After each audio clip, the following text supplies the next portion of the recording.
Hello students, तो चलिए start करते हैं आज की क्लास। लास्ट क्लास में मैंने आपको एक इलिस्ट्रेशन करवाया था, इलिस्ट्रेशन नंबर 25 करवाया था मैंने आपको, और साथ ही साथ मैंने आपको एक इलिस्ट्रेशन होमवर्क दिया था, इलिस्ट्रेशन नंबर 26 मैंने आपको होमवर्क दिया था। उम्मीद करता हूँ कि भाई जो होमवर्क था वो हो गया होगा। और अगर किसी बच्चे से होमवर्क नहीं हुआ, उसको डाउट आ रहा है, अगर ठीक है, अगर क्वेश्चन में डाउट आ रहा है तो भाई जरूर पूछ लेना मुझसे। ठीक है, ऐसा मत करना कि भाई पूछेंगे नहीं, ठीक है, मतलब वो प्रॉब्लम हो जाएगी। फिर पूछ लेना, अगर नहीं आ रहा तो फोन कर लेना, पूछ लेना, घर पे भी आ सकते हो, कोई दिक्कत नहीं है। ठीक है, तो आज हम क्या करेंगे भाई, आज हम अपना नेक्स्ट टॉपिक स्टार्ट करेंगे। लास्ट क्लास में हमने ये फिफ्थ वाला टॉपिक कवर किया था अपना, ठीक है, जो आपको सामने दिख रहा होगा, computation of amount due to retiring partner. ठीक है, ये वाला टॉपिक हमारा कवर हो गया था। और यहाँ पे हमने सीखा था कि जो रिटायरिंग पार्टनर है उसको कितना पैसा देना है, वो जो पैसा उसको हमें पे करना होता है रिटायरमेंट के टाइम पे, वो कैसे निकाला जाएगा। तो यहाँ पे कुछ भी नया नहीं था, जितना भी अमाउंट उसका क्रेडिट बैलेंस आएगा, उसका जो कैपिटल अकाउंट हम लोग बनाएंगे वहां पे जो उसका बैलेंसिंग फिगर निकलेगा, क्रेडिट बैलेंस जो निकलेगा, उतना पैसा हमें उसको देना होता है सिंपली। ठीक है, कुछ भी नया नहीं था। बट यहाँ पे एक चीज न्यू हमने ये पढ़ी थी कि अगर क्वेश्चन में ये नहीं बता रखा कि हमने उसको वो पैसा पे किया है या नहीं किया, तो हम ये एज्यूम करेंगे कि पैसा पे नहीं किया, वो उसके लोन अकाउंट में ट्रांसफर कर देंगे हम लोग। ठीक है, हम एज अ लाइबिलिटी शो कर देंगे कि वो हमारी लाइबिलिटी है, हमें उसको पैसा देना है। अगर क्वेश्चन में बोला जाता है कि पे कर दिया है, तो उस केस में टू बैंक अकाउंट के नाम से वो जो है बैलेंसिंग फिगर को हम टू बैंक अकाउंट के नाम से लिखेंगे। जैसे कि मैं आपको एक बार दिखाता हूँ लास्ट क्वेश्चन में, अभी अभी मैं आपको दिखाता हूँ। ठीक है, पहले यहाँ पे देखो, इस पेज पे देखो, यहाँ पे अभी आज हम कौन सा टॉपिक कवर करने वाले हैं, payment to retiring partner. Retiring partner को पेमेंट किस प्रकार से की जाएगी उसका हम यहाँ पे डिस्कशन करेंगे।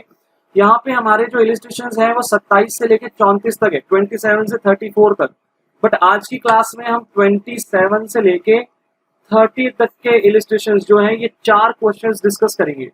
नेक्स्ट क्लास में हम बाकी जो रेस्ट ऑफ द क्वेश्चंस है 31 से 34 उनको डिस्कस करेंगे, और हमारा जो चैप्टर है वो कंप्लीट हो जाएगा नेक्स्ट क्लास में। तो मतलब आज की क्लास और नेक्स्ट क्लास और लगेगी बस, और ये चैप्टर हमारा कंप्लीट हो जाएगा। तो 27 से 30 तक के क्वेश्चंस हमें करने हैं। एक बार मैं आपको लास्ट क्लास में जो मैंने आपको इलिस्ट्रेशन करवाया था, मैं वो आपको एक बार दिखा देता हूँ। इलिस्ट्रेशन नंबर हमने किया था 25 था। तो भाई ये वाला इलिस्ट्रेशन हमने किया था, ठीक है, आपको याद होगा, इलिस्ट्रेशन नंबर 25 हम लोगों ने जो है इसको लास्ट क्लास में डिस्कस किया था। अब यहाँ पे ये जब इलिस्ट्रेशन मैंने आपको करवाया था, तो यहाँ पे सी जो था वो रिटायरिंग पार्टनर था, सी रिटायर हो रहा था, और क्वेश्चन में बता रखा था कि सी जो है ना उसको पेमेंट हम कब देंगे, 30 जून 2021 को उसको हम पेमेंट देंगे। अब ये जो 30 जून 2021 वाली डेट है, क्या जब मैं खाते बना रहा हूं तो ये डेट आ रही है क्या? नहीं, मैं खाते कब बना रहा हूँ, ये जितने भी मैंने अकाउंट्स बनवाए ये कब बनवाए, ये मैंने डेट ऑफ रिटायरमेंट को बनाई। डेट ऑफ रिटायरमेंट क्या थी, 1 अप्रैल 2020। मतलब ये सारा का सारा काम हमने 1 अप्रैल 2020 को किया है। और जब हमें पेमेंट देनी है ना सी को, वो डेट तो अभी बहुत दूर है, ठीक है, 30 जून 2021 को हमें उसको पेमेंट देनी है। तो इसका मतलब यहाँ पे जितना भी पैसा सी को देना था वो मैंने उसको देखो पे नहीं किया। मैंने यहाँ पे टू बैंक अकाउंट के नाम से एंट्री नहीं की, ध्यान देना। मैंने वो जो पैसा था वो उसके लोन अकाउंट में डाल दिया, मैंने एज अ लाइबिलिटी शो किया, देखो बैलेंस शीट में एज अ लाइबिलिटी शो किया मैंने उसको। ठीक है, तो ये amount due to retiring partner होता है। अगर क्वेश्चन में कहा जाएगा कि उसको पे कर दिया हमने eight the time of retirement, तो टू बैंक अकाउंट के नाम से एंट्री कर देंगे। ठीक है, यहाँ पे अगर क्वेश्चन में ऐसा कहा जाता है कि हमने eight the time of retirement he payment कर दी है, तो हम टू बैंक अकाउंट के नाम से एंट्री करते हैं। बट अगर क्वेश्चन में कुछ बोला ही नहीं जाता इसके बारे में, मतलब बताया ही नहीं जाता कि हमने पे किया या नहीं किया या कब पे करेंगे, ऐसे कोई इन्फॉर्मेशन दी ही नहीं जाती, तो उस केस में हम उसको लोन अकाउंट में ट्रांसफर करेंगे। हम ऐसा एज्यूम करेंगे कि हमने अभी उसको पे नहीं किया, जैसे कि इलिस्ट्रेशन 26 में नहीं बताया गया। मैंने आपको होमवर्क दिया था ना इलिस्ट्रेशन 26, तो मैं आपको दिखाता हूँ भाई इलिस्ट्रेशन 26, एक बार मैं आपको दिखाता हूँ। एक मिनट, इलिस्ट्रेशन 26 में हमें ये नहीं बता रखा, ये रहा, ठीक है, इस क्वेश्चन में हमें ये नहीं बता रखा कि वो जो पैसा हमें देना है रिटायरिंग पार्टनर को, हमने उसको दिया या नहीं दिया। तो भाई इसका मतलब हमने उसको नहीं दिया, ठीक है, तो उसके लोन अकाउंट में ट्रांसफर करेंगे। एक और बात, यहाँ पे जो फर्स्ट एंट्री थी इसमें मुझे थोड़ा सा आपको कुछ बातें समझानी है, क्योंकि यहाँ पे मिस्टेक हो रही थी, डाउट भी पूछा था कुछ बच्चों ने, तो मैं एक बार ये फर्स्ट एंट्री आपको दोबारा से समझा देता हूँ। ठीक है, यहाँ पे गलती हो सकती है, तो फर्स्ट एंट्री भाई दोबारा से देख लेना सारे। यहाँ पे क्या था, यहाँ पे हमें कहा गया था debtors of 2000 will be written off as bad debt. Debtor जो है 2000 के, उसको बैड डेट के तौर पे हमें राइट ऑफ करना है। अब भाई हमने ना पहले से देखो प्रोविजन बना के रखा हुआ है 5000 का। अभी वो बोल रहा है कि भाई मुझे यहाँ पे क्या करना है, मुझे यहाँ पे बैड डेट राइट ऑफ करना है। नॉर्मली एंट्री क्या होती है बैड डेट की, 11th क्लास में जो हम पढ़ रहे थे वो होती थी हमारी entry bad debt account debit to debtor account. ये एंट्री होती है 2000 की, ये एंट्री होती है 2000 की। लेकिन अभी इस बैड डेट को मैं खर्चा बुक नहीं करूंगा, मैं लॉस बुक नहीं करूंगा। ठीक है, देखो इसमें तो मैंने इस एंट्री में मैंने क्या किया, मैंने डेबिट कर दिया ना बैड डेट को, इट मींस मैंने इसको अपना लॉस रिकॉर्ड कर दिया। बट अभी मैं इसको लॉस रिकॉर्ड नहीं करूंगा। क्यों नहीं करूंगा, मैं ऐसा क्यों नहीं करूंगा, क्योंकि मेरे पास पहले से प्रोविजन बना के रखा हुआ है भाई मैंने 5000 का। मैं उस प्रोविजन को यूज करूंगा इस बैड डेट को रिकॉर्ड करने के लिए। प्रोविजन एक क्रेडिट नेचर का होता है, प्रोविजन लाइबिलिटी है, क्रेडिट नेचर का होता है। जब मैं उसको यूज करूंगा, जब मैं उसमें से पैसा निकाल लूंगा इस बैड डेट को रिकॉर्ड करने के लिए, तो वो डेबिट हो जाएगा। इट मींस यहाँ पे provision for doubtful debt account क्या होगा, provision for doubtful debt account debit होगा, डेबिट होगा। और डेटर रिड्यूस हो जाएंगे मेरे, क्योंकि अब पैसा नहीं मिल रहा मुझे, डेटर से लॉस हो गया मेरा 2000 रुपए का। तो ये एंट्री यहाँ पे 2000 की ये वाली होगी एंट्री। ठीक है, लास्ट क्लास में मैंने शायद थोड़ा सा गलत बता दिया था, बट ये एंट्री होगी यहाँ पे। ठीक है, ये ज्यादा बेटर एंट्री है, उस वाली से अच्छी एंट्री है ये। ठीक है, अगली बात यहाँ पे आगे बोला है कि हमें 5% का प्रोविजन बनाना है डेटर के ऊपर। ठीक है, 5% का प्रोविजन बनाना है। अब ध्यान से देखना, मेरे को डेटर कितने गिवन है भाई, 45,000 के डेटर गिवन है मुझे। अगली बात, इसमें से 2000 रुपए तो मैंने क्या कर दिया, बैड डेट कर दिया। देखो मैंने डेटर रिड्यूस कर दिया, देखो क्रेडिट कर दिया मैंने अपने डेटर। इट मींस मेरे पास अब कितने के डेटर बचे हैं, 43,000। तो जो 5% का प्रोविजन बनाना है वो इस पे ही बनाना है जितने डेटर बचे हुए हैं। तो इसका अगर मैं 43,000 का 5% अगर मैं निकाल लूं, 5% तो वो 2150 आएगा। मतलब मुझे इतने का प्रोविजन मेंटेन करना है, इतने का प्रोविजन मेंटेन करना है। अब प्रोविजन की जब बात करेंगे तो ध्यान से देखना, प्रोविजन कितने का पड़ा था हमारे पास पहले का, 5000 का पड़ा था। बट इस 5000 में से मैंने यूटिलाइज कर लिया 2000 रुपए बैड डेट रिकॉर्ड करने के लिए। देखो यहाँ पे बैड डेट रिकॉर्ड करने के लिए मैंने डेबिट कर दिया, प्रोविजन में से पैसा निकाल लिया मैंने। ठीक है, अब मेरे पास कितना प्रोविजन बचा हुआ है, 3000 का प्रोविजन बचा है। और मुझे कितने का मेंटेन करना है, 2150। तो मेरे पास तो फालतू का प्रोविजन पड़ा हुआ है ना, अभी भी मेरे पास 3000 का प्रोविजन पड़ा है, मुझे सिर्फ 2150 मेंटेन करना है। कितना फालतू पड़ा है, 850। तो ये जो 850 का फालतू प्रोविजन पड़ा है, इसको हटाना पड़ेगा कि नहीं हटाना पड़ेगा, हटाना पड़ेगा। तो भाई प्रोविजन लाइबिलिटी है, लाइबिलिटी को हटाऊंगा तो लाइबिलिटी का अकाउंट डेबिट। तो provision for doubtful debt account debit, provision for doubtful debt account debit. और भाई प्रोविजन लाइबिलिटी है, लाइबिलिटी रिड्यूस कर दी हमने 850 रुपए। लाइबिलिटी रिड्यूस होने से फायदा होगा, फायदा रिवैल्यूएशन अकाउंट में क्रेडिट हो जाएगा, फायदा क्रेडिट नेचर का होता है। तो 850 रुपए इस तरीके से यहाँ पे ये क्रेडिट हो गया। तो एक तो ये एंट्री होगी और एक ये एंट्री होगी। ठीक है, तो इस तरीके से 2 एंट्रीज होंगी यहाँ पे। ठीक है, ये वाली एंट्री का इफेक्ट देखो रिवैल्यूएशन अकाउंट में नहीं जा रहा, इस वाली एंट्री में कहीं पे भी रिवैल्यूएशन अकाउंट का नाम नहीं आ रहा। इस एंट्री का इंपैक्ट पड़ेगा जो हम बैलेंस शीट बनाएंगे ना उसमें। हालांकि क्वेश्चन में मांगी नहीं है हमसे बैलेंस शीट, बट अगर मान लो कि क्वेश्चन में बैलेंस शीट मांगी होती तो हम क्या करते, डेटर में से 2000 रिड्यूस कर देते। मतलब डेटर कितने के शो करते हैं हम, 43,000 रुपीज के शो करते, और प्रोविजन में से भी ये वाले 2000 रिड्यूस हो जाते, ये वाले 2000 भी रिड्यूस हो जाते, और प्लस हमने यहाँ पे भी तो एंट्री की है 850 की, ये भी रिड्यूस हो जाता। तो प्रोविजन कितना शो होता, 2150 रुपए का प्रोविजन वहां पे हम शो करते जो हम बैलेंस शीट बनाते। देखो मैं यहाँ पे रफली आपको बना के दिखाता हूँ। अगर मैं बैलेंस शीट इसमें मांगी होती क्वेश्चन में, तो उसमें मैं बैलेंस शीट में डेटर दिखाता 43,000 के, और उसमें से लेस करता मैं प्रोविजन। प्रोविजन कितना लेस करता, 2150। ठीक है, 2150 कैसे आया भाई, 5000 का प्रोविजन था, उसमें से 2000 का तो मैंने बैड डेट राइट ऑफ करने में यूज कर लिया, और 850 रुपए का मैंने राइट ऑफ कर दिया। तो मेरे पास कितना बचा, 2150 का ही तो बचा। तो ये 2150 शो होगा। बाकी अब यहाँ पे नेट डेटर्स हमारे पास आ जाएंगे। तो नेट डेटर्स कितने आएंगे भाई, 43,000 माइनस 2150, तो ये 40850 बचेगा। ठीक है, आप लोग एक काम करना, आप लोग यहाँ पे ना क्वेश्चन में जर्नल एंट्रीज मांगी है सिर्फ, बट आप लोग पूरा क्वेश्चन करना। ठीक है, फुल फ्लेज क्वेश्चन करना आप, रिवैल्यूएशन अकाउंट भी बनाना, पार्टनर्स कैपिटल अकाउंट भी बनाना, और इसमें बैलेंस शीट भी बनाना, और यहाँ पे सीज लोन अकाउंट, सी नहीं यहाँ पे कौन है, रिटायरिंग पार्टनर एम है, तो एम्स लोन अकाउंट भी यहाँ पे बनाना है और मुझे भेजना है। ठीक है, मैं चेक करूंगा भाई ये जो खाते हैं ये बनाने, सिर्फ जर्नल एंट्रीज नहीं करनी, पूरा क्वेश्चन करना है, पूरा क्वेश्चन करना है, खाते बनाने हैं यहाँ पे। ठीक है, अकाउंट्स बना के मुझे दिखाने। ये जो जर्नल एंट्री मैंने फर्स्ट वाले पॉइंट की समझाई है, ये अब आपको समझ में आ गई होगी यहाँ पे वो जो 2000 का बैड डेट हुआ, उस बैड डेट को हमने कहाँ से राइट ऑफ किया भाई, प्रोविजन पड़ा हुआ था पहले का, उस प्रोविजन को यूज कर लिया इस बैड डेट को राइट ऑफ करने के लिए, ठीक है। 11th में भी मैंने ये चीज पढ़ाई थी आपको। तो इसको क्वेश्चन को कंप्लीट करने, ठीक है। और आज की क्लास की स्टार्टिंग अब करते हैं भाई। अब हम निकालते हैं भाई अपना इलिस्ट्रेशन नंबर 27, ठीक है। अब आ जाते हैं इलिस्ट्रेशन 27 पे, और काफी ज्यादा इंपॉर्टेंट क्वेश्चंस हैं ये, हालांकि छोटे छोटे क्वेश्चंस हैं, बट यहाँ पे अगर एग्जाम में इस तरह के क्वेश्चंस आते हैं तो बच्चे गलत ही करते हैं, क्योंकि यहाँ पे कैलकुलेशन थोड़ी सी जो है वो इन्वॉल्व हो जाती है और बच्चों को कैलकुलेशन में दिक्कत आ जाती है, और जिसकी वजह से हमारे आंसर्स गलत हो जाते हैं। तो आप अच्छे से समझना कि मैं यहाँ पे कर क्या रहा हूँ, ठीक है। क्वेश्चन को पहले तो अच्छे से समझना पड़ेगा, अगर क्वेश्चन ही समझ नहीं आएगा तो आंसर तो बिल्कुल भी नहीं आएगा समझ, ठीक है। तो फोकस पूरा क्वेश्चन समझने पे होना चाहिए। सबसे पहले बुक खोल लेना साथ साथ, और एक एक लाइन का मीनिंग पता चलना चाहिए, तभी अंडरस्टैंडिंग होगी, अदरवाइज कुछ भी समझ नहीं आएगा। तो भाई ध्यान से देखना अच्छे से। तो क्वेश्चन रीड करते हैं, बुक खोल लो भाई। यहाँ पे हमें कहा गया कि X Y and Z were in partnership sharing profits and losses in the ratio of 3:2:1। X Y और जेड जो है ये पार्टनर्स हैं, और इनकी प्रॉफिट शेयरिंग रेशियो जो है वो 3:2:1 है। आगे यहाँ पे कहा गया कि Z retired from the firm on 1 April 2016। Z जो है ये फर्म छोड़ के जा रहा है, रिटायर हो रहा है कब, 1 अप्रैल 2016 को। आगे कहा गया कि after adjustments his capital account shows credit balance of 1 lakh rupees on the date of retirement.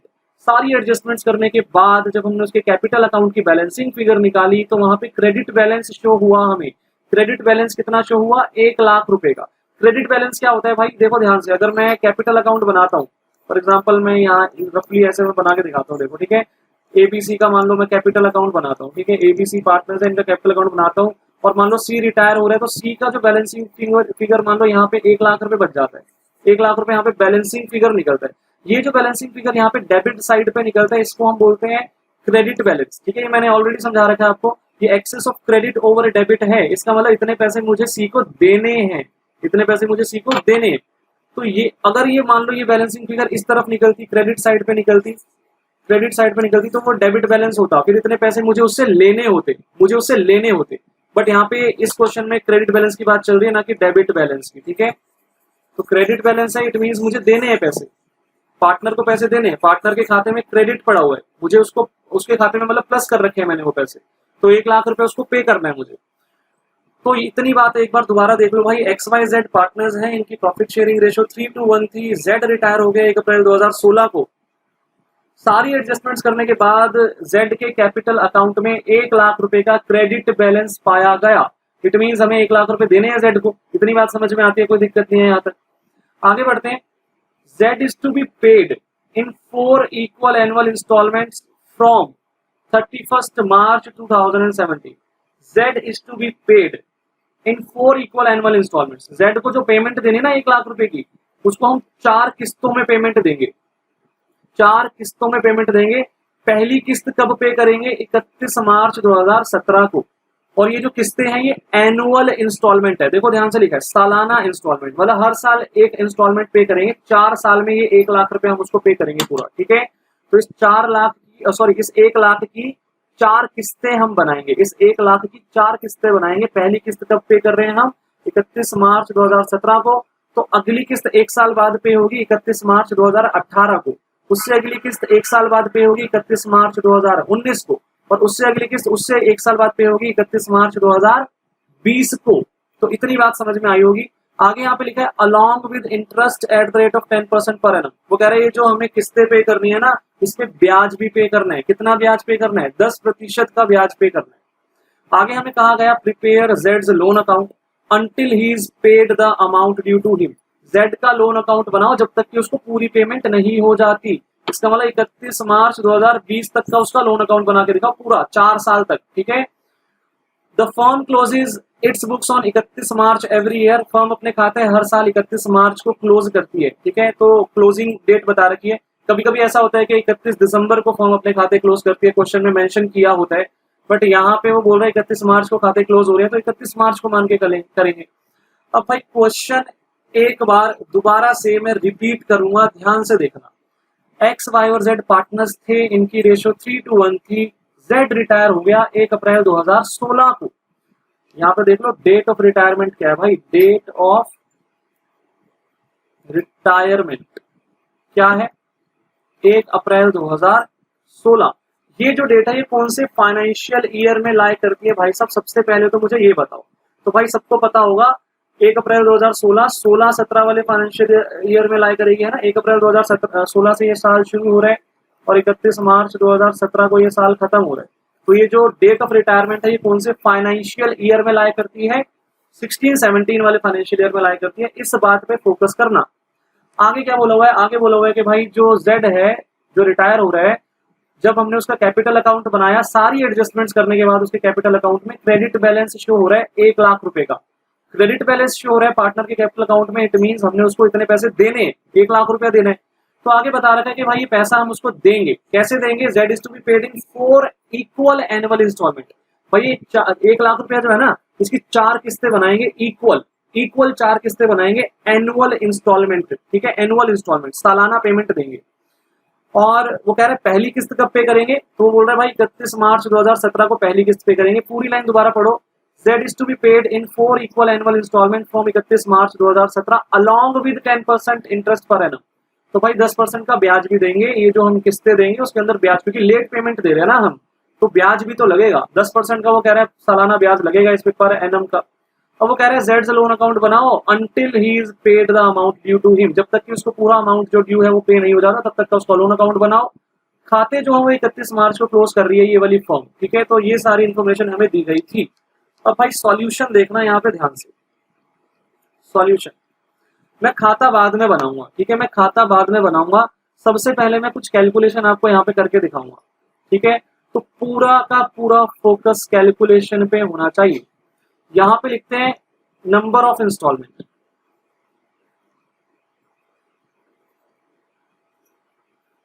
Number of instalment. तो इसको थोड़ा सा मैं बड़ा कर देता हूँ इस तरीके से। तो ये मैंने एक कॉलम बनाया नंबर ऑफ इंस्टॉलमेंट का। यहां पे लिखेंगे amount of instalment, amount of instalment, ठीक है, ये आ गया हमारा अमाउंट ऑफ इंस्टॉलमेंट। यहां पे लिखेंगे इंटरेस्ट, ब्याज, ठीक है, इंटरेस्ट लिखेंगे। चलो भाई इतना ही लिख रहे हैं अभी, ठीक है। भाई इस क्वेश्चन में कितनी इंस्टॉलमेंट पे करनी है, 4। तो मैं यहाँ पे लिख रहा हूँ number of instalment first, second, third and fourth, 4 instalment pay करनी है। उसने बोला कि जो इंस्टॉलमेंट हमें पे करनी है ना वो इक्वल एनुअल इंस्टॉलमेंट होगी। ध्यान से देखो, Z is to be paid in 4 equal annual instalment, equal, ठीक है, सबसे इंपॉर्टेंट वर्ड इक्वल। भाई कितने रुपए देने थे Z को, 1 लाख रुपए। अगर उसको इक्वल इंस्टॉलमेंट्स में पेमेंट करूंगा, 4 इक्वल एनुअल इंस्टॉलमेंट पेमेंट करूंगा, तो हर इंस्टॉलमेंट में कितने कितने पैसे दूंगा, 25-25 हजार पे करूंगा ना। इतनी बात सबको समझ में आती होगी। इसका मतलब जो यहाँ पे ना एक काम करते हैं, देखो अमाउंट ड्यू जो मैंने लिखा है ना, इसको मैं थोड़ा सा चेंज कर देता हूँ। चेंज क्या करना है, एक काम करते हैं, यहाँ पे लिखते हैं, यहाँ पे एक वर्ड जोड़ देता हूँ मैं, principal amount due, principal amount of instalment, ठीक है, principal amount of instalment due, principal amount of instalment due. फिर यहाँ पे इंटरेस्ट और यहाँ पे टोटल अमाउंट ऑफ इंस्टॉलमेंट का एक अलग से कॉलम बनाएंगे, total amount of instalment, total amount of instalment.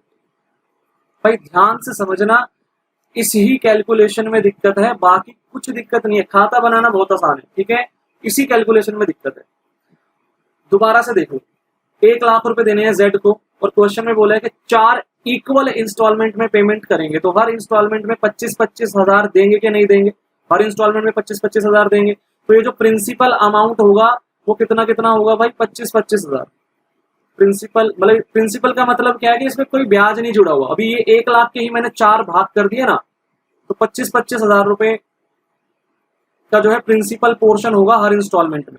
Her instalment जो मैं पे करूंगा उसमें 25-25 हजार प्रिंसिपल अमाउंट होगा, ब्याज भी अलग से जुड़ेगा इंस्टॉलमेंट के अंदर, ठीक है, अभी बताऊंगा मैं। अब ध्यान से सुनना, अब ध्यान से सुनना, जो मेरी फर्स्ट इंस्टॉलमेंट है, थोड़ा सा मुझे यहाँ पे और चेंज करना पड़ेगा यार, थोड़ा सा मेरे को चेंज करना पड़ेगा, ठीक है। अभी इसको नोट वोट मत कर लेना तुम लोग, क्योंकि मुझे थोड़ा सा इसमें और बदलाव करना पड़ेगा भाई, थोड़ा सा ना चेंज करना पड़ेगा मुझे, क्योंकि ये जो कैलकुलेशन मैं आपको करके दिखा रहा हूँ, ये मैं अपने खुद के तरीके से मैं करके दिखा रहा हूँ, बुक में ऐसा कुछ आपको नहीं मिलेगा, ठीक है। और यही कैलकुलेशन में ही दिक्कत आती है सिर्फ, बाकी कोई इतनी खास दिक्कत नहीं आती है। तो यहाँ पे मैं पहले की तरह ही मैं यहाँ पे बनाता हूँ नंबर ऑफ इंस्टॉलमेंट, 4 इंस्टॉलमेंट थी हमारी, ठीक है। तो नंबर ऑफ इंस्टॉलमेंट यहाँ पे मैं लिखूंगा, उसके बाद मैं यहाँ पे लिखूंगा principal amount due at the time of each instalment. Principal amount due at the time of each instalment लिखूंगा मैं यहाँ पे।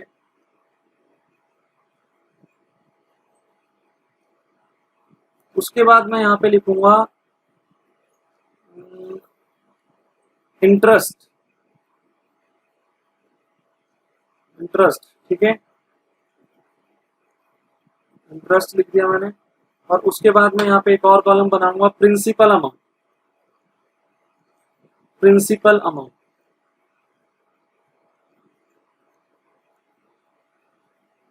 और उसके बाद एक और कॉलम बनाऊंगा टोटल अमाउंट ऑफ इंस्टॉलमेंट, ये लास्ट है, टोटल अमाउंट ऑफ इंस्टॉलमेंट, ठीक है। मैंने शॉर्ट में लिख दिया इसको, टोटल अमाउंट ऑफ इंस्टॉलमेंट। तो इस तरीके से मैं यहाँ पे ये वाले कॉलम्स बनाऊंगा, ठीक है। मैंने 1 2 3 4 5 कॉलम यहाँ पे बनाए हैं। मैं ऐसा इसलिए कर रहा हूँ ताकि आपको इजीली समझ में आए बातें, नहीं तो ये कैलकुलेशन समझ में इजीली नहीं आ पाती है, फिर गलती हो जाती है और फिर जो है क्वेश्चन में दिक्कत आएगी। तो भाई कितनी इंस्टॉलमेंट पे कर रहा हूँ, सबसे पहले तो नंबर ऑफ इंस्टॉलमेंट कितनी है, 4। तो मैं यहाँ पे लिखता हूँ भाई first instalment, second instalment, third instalment और फोर्थ इंस्टॉलमेंट, ठीक है। इतना समझ में आता है, कोई दिक्कत नहीं है। अब बात समझना ध्यान से, पहली इंस्टॉलमेंट के टाइम पे मेरा कितना अमाउंट आउटस्टैंडिंग है, इधर देखो ध्यान से। मुझे जेड को कितने रुपए देने हैं, मैं ये सब फालतू की बातें मिटा देता हूँ पहले यहाँ से, थोड़ा इसको साफ सुथरा क्लीन कर देते हैं भाई, और कुछ काम की बातें लिखेंगे यहाँ पे। चलो अब मुझे बताओ कि मुझे जेड को जो पेमेंट देनी है फर्स्ट इंस्टॉलमेंट के टाइम पे कितना अमाउंट आउटस्टैंडिंग है। भाई पूरा का पूरा अमाउंट आउटस्टैंडिंग है, पूरा 1 लाख रुपया मुझे। अब देखो मैं फर्स्ट इंस्टॉलमेंट कब पे करूंगा उसको, 31 मार्च 2017 को पे करूंगा। इधर देखो फर्स्ट इंस्टॉलमेंट कब पे होगी, 31 मार्च 2017 को। उसके बाद नेक्स्ट सेकंड वाली 31 मार्च 2018, फिर 31 मार्च 2019 और फिर 31 मार्च 2020 को। इस तरीके से ये 4 इंस्टॉलमेंट की डेट है, ठीक है। पहली इंस्टॉलमेंट के टाइम पे तो मैंने कुछ भी पे नहीं कर रखा ना, तो मेरा principal amount due at the time of first instalment कितना होगा, पूरा का पूरा 1 लाख, पूरा का पूरा 1 लाख रुपया मेरा बकाया रहेगा कि नहीं रहेगा। उस टाइम पे मैंने कुछ भी पेमेंट नहीं दी ना। फिर देखो प्रिंसिपल अमाउंट फर्स्ट इंस्टॉलमेंट में कितना पे करूंगा, मैं 25,000 पे कर दूंगा, तो अगली इंस्टॉलमेंट के टाइम पे मेरा 75,000 बाकी रह जाएगा। फिर मैं 25,000 पे कर दूंगा, ध्यान से देखते रहना, फिर मैं 25,000 पे कर दूंगा तो मेरा 50,000 बाकी रह जाएगा। फिर मैं 25,000 पे कर दूंगा तो मेरा 25,000 बाकी रह जाएगा, और फिर मैं 25,000 पे कर दूंगा तो मेरा कुछ भी बाकी नहीं रह जाएगा। इतनी बात अगर समझ में आती है तो मेरे को लग रहा है कोई दिक्कत नहीं होगी। मैं दोबारा समझाता हूँ ये वाली सारी बात, दोबारा देखो, मैं इसको मिटा ही देता हूँ और मैं दोबारा समझाता हूँ।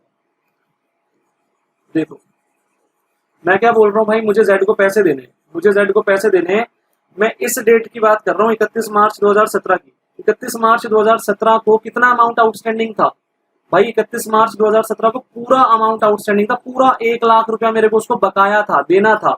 बट इस तारीख को फिर मैं 25,000 दे दूंगा, प्रिंसिपल अमाउंट पे कर दूंगा 25। मैं प्रिंसिपल अमाउंट यहाँ पे 25 बोल रहा हूँ क्योंकि ना ब्याज भी लगेगा अलग से, फिर टोटल अमाउंट बनेगा इंस्टॉलमेंट का। यहाँ पे ध्यान से देखना, सामने देखना भाई जो मैं पढ़ा रहा हूँ, ठीक है।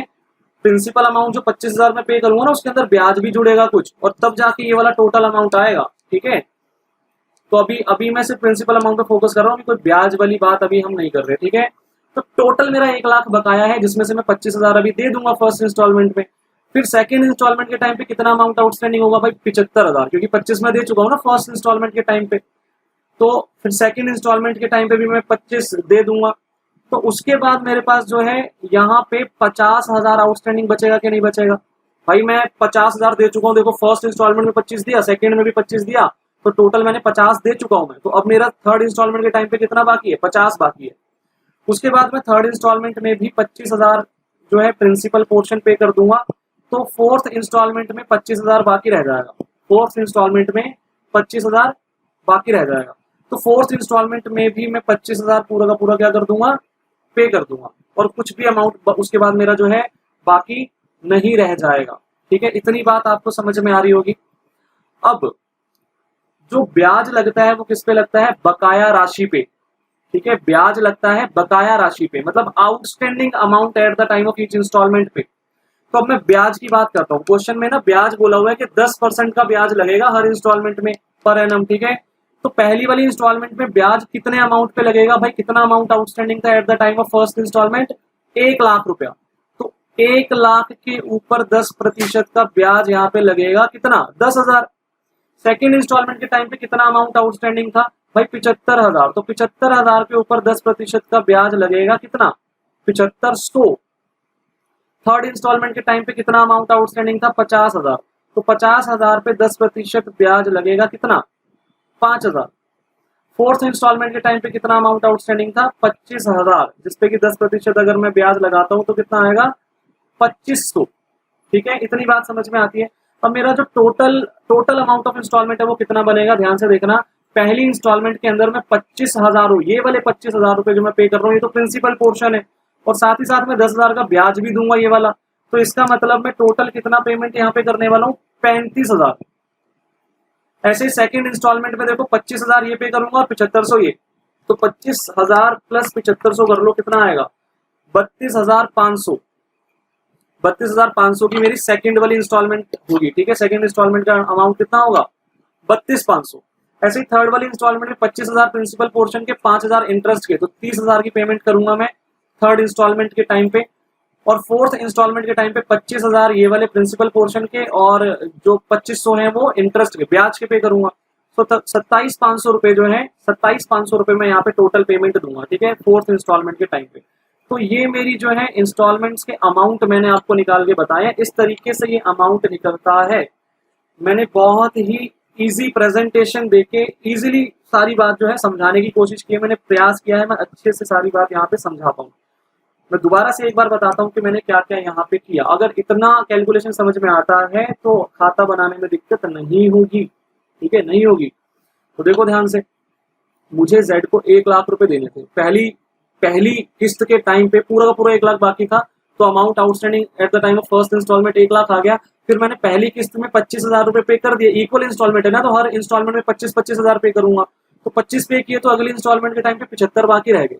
फिर मैंने इस इंस्टॉलमेंट में भी 25 पे किए तो अगली इंस्टॉलमेंट के टाइम पे 50 बाकी रह गए। फिर मैंने 25 पे किए तो अगली इंस्टॉलमेंट के टाइम पे 25 बाकी रह गए। फिर मैंने 25 पे कर दिए तो कुछ भी बाकी मेरा नहीं रह गया। अब मैं यहाँ पे ये सब क्यों बता रहा हूँ, मैंने ये कैलकुलेशन ये वाले अमाउंट्स क्यों निकाले हैं? ताकि मैं ब्याज निकाल पाऊँ इनके ऊपर। ठीक है, और फिर ये जो प्रिंसिपल पोर्शन है, देखो ध्यान से, ये जो प्रिंसिपल पोर्शन है इसको मैं ब्याज में ऐड करूंगा तो मेरे पास टोटल अमाउंट ऑफ इंस्टॉलमेंट आ जाएगा। ठीक है, टोटल अमाउंट ऑफ इंस्टॉलमेंट आ जाएगा। तो 2-4 क्वेश्चन और करेंगे ऐसे, तो आपको जो है इजिली सारी बातें समझ में आने लग जाएंगी। कोई प्रॉब्लम यहाँ पे आपको नहीं होगी। अब हमें क्या करना है भाई? अब हमें यहाँ पे खाता बनाना है जेड्स लोन अकाउंट। उसने कहा है कि जेड का लोन अकाउंट बनाओ जब तक कि उसको पूरी पेमेंट नहीं हो जाती। जब तक कि उसको पूरी पेमेंट नहीं हो जाती से क्या मतलब है? कब तक का? 31 मार्च 2020 तक का। देखो भाई, लास्ट इंस्टॉलमेंट इसी तारीख को तो पे करेंगे, 31 मार्च 2020। तो बनाते हैं भाई, देखो Jades loan account. Jades loan account भाई पूरा फोकस रखना। अगर क्वेश्चन एक भी समझ में आ गया तो सारे ही समझ में आ जाएंगे। ठीक है, कोई ऐसा नहीं है कि सारे क्वेश्चंस अलग अलग हैं, बट फिर भी मैं ही आपको ज्यादा से ज्यादा क्वेश्चंस यहाँ पे करवा के देने वाला हूँ, क्योंकि मुझे पता है कि कुछ बच्चों को बहुत डाउट आते हैं। तो इसीलिए मैं कोशिश यही करूंगा कि मैं बहुत अच्छे से, मतलब ज्यादा से ज्यादा क्वेश्चंस में करवाने की कोशिश करूंगा। ठीक है, तो यहाँ पे हम फॉर्मेट बनाएंगे भाई। खाते का फॉर्मेट जैसे बनता है वैसे ही बनेगा। यहाँ पे मैं आपको बना के दिखा देता हूँ। यहाँ पे ना हम डेट का भी कॉलम बनाएंगे, क्योंकि अब डेट की भी यहाँ पे चर्चाएं चल रही हैं, तो डेट का भी हमें बनाना ही पड़ेगा कॉलम, अदरवाइज दिक्कत हो जाएगी। ठीक है, तो मैं एक डेट का भी कॉलम यहाँ पे आपको बना के दिखाऊंगा। ये मैंने डेट के लिए कॉलम बना दिया यहाँ पे। ये वाला कॉलम भाई हमारा डेट के लिए रहेगा। उसके बाद अगला वाला जो कॉलम हम बनाएंगे वो पर्टिकुलर्स का बनाएंगे। ठीक है, तो यहाँ पे ये पर्टिकुलर्स का कॉलम मैंने बना दिया। ये वाला कॉलम मेरा पर्टिकुलर्स का आ गया। उसके बाद अमाउंट का कॉलम बनाएंगे, तो ये वाला मेरा अमाउंट का कॉलम आ गया। उसके बाद फिर डेट का कॉलम बनाऊंगा क्रेडिट साइड के लिए, तो ये मेरा डेट का कॉलम यहाँ पे आ गया। और लास्ट में फिर पर्टिकुलर्स और फिर अमाउंट। ठीक है, तो ये पर्टिकुलर्स हो गया और साथ ही साथ हम जो है अमाउंट का भी कॉलम यहाँ पे बना देंगे। तो भाई 1 मिनट कॉल आ रहा है। हेलो,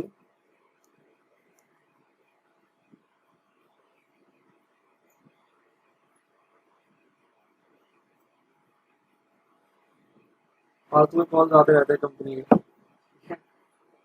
तो देखो भाई, यहाँ पे हमारे पास ये फॉर्मेट हमने बना दिया। ठीक है, अब क्या करना है भाई, ये हमारा डेट का कॉलम है। देखो मैं यहाँ लिख देता हूँ, ये डेट है, ये पर्टिकुलर्स है, ये अमाउंट है, फिर ये डेट है, ये पर्टिकुलर्स है और फिर ये अमाउंट है। अब लोन अकाउंट की स्टार्टिंग कैसे होगी, फोकस करना, पूरा फोकस करना, पूरा का पूरा फोकस करना। क्वेश्चन में क्या बोला था कि 1 लाख रुपया जेड के कैपिटल अकाउंट में क्रेडिट बैलेंस पड़ा हुआ है। इधर देखो भाई, फोकस पूरा करना प्लीज।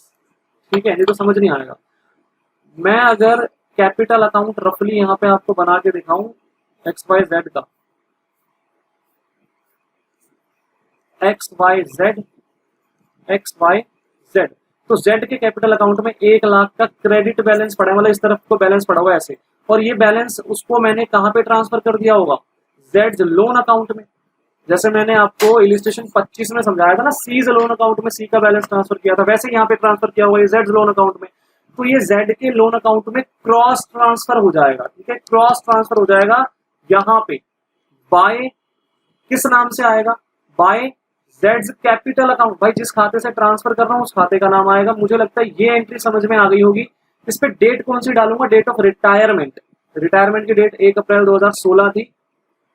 इतनी बात समझ में आ गई होगी कि भाई ये वाली एंट्री जो है ये कैसे आएगी। हमेशा हमेशा जब हम किसी भी पार्टनर को पेमेंट करेंगे तो उसके लोन अकाउंट में ही पैसा ट्रांसफर करेंगे और फिर उसको किस्तों में पेमेंट हम दे रहे हैं यहाँ पे। ठीक है, तो थोड़ा थोड़ा करके पेमेंट करेंगे। तो 1 अप्रैल 2016 को कितना पैसा उसको देना था, 1 लाख रुपया देना था। 1 लाख रुपया उसके खाते में क्रेडिट पड़ा हुआ था, तो क्रॉस ट्रांसफर कर दिया। ये वाली बात समझ में आ गई होगी आपको।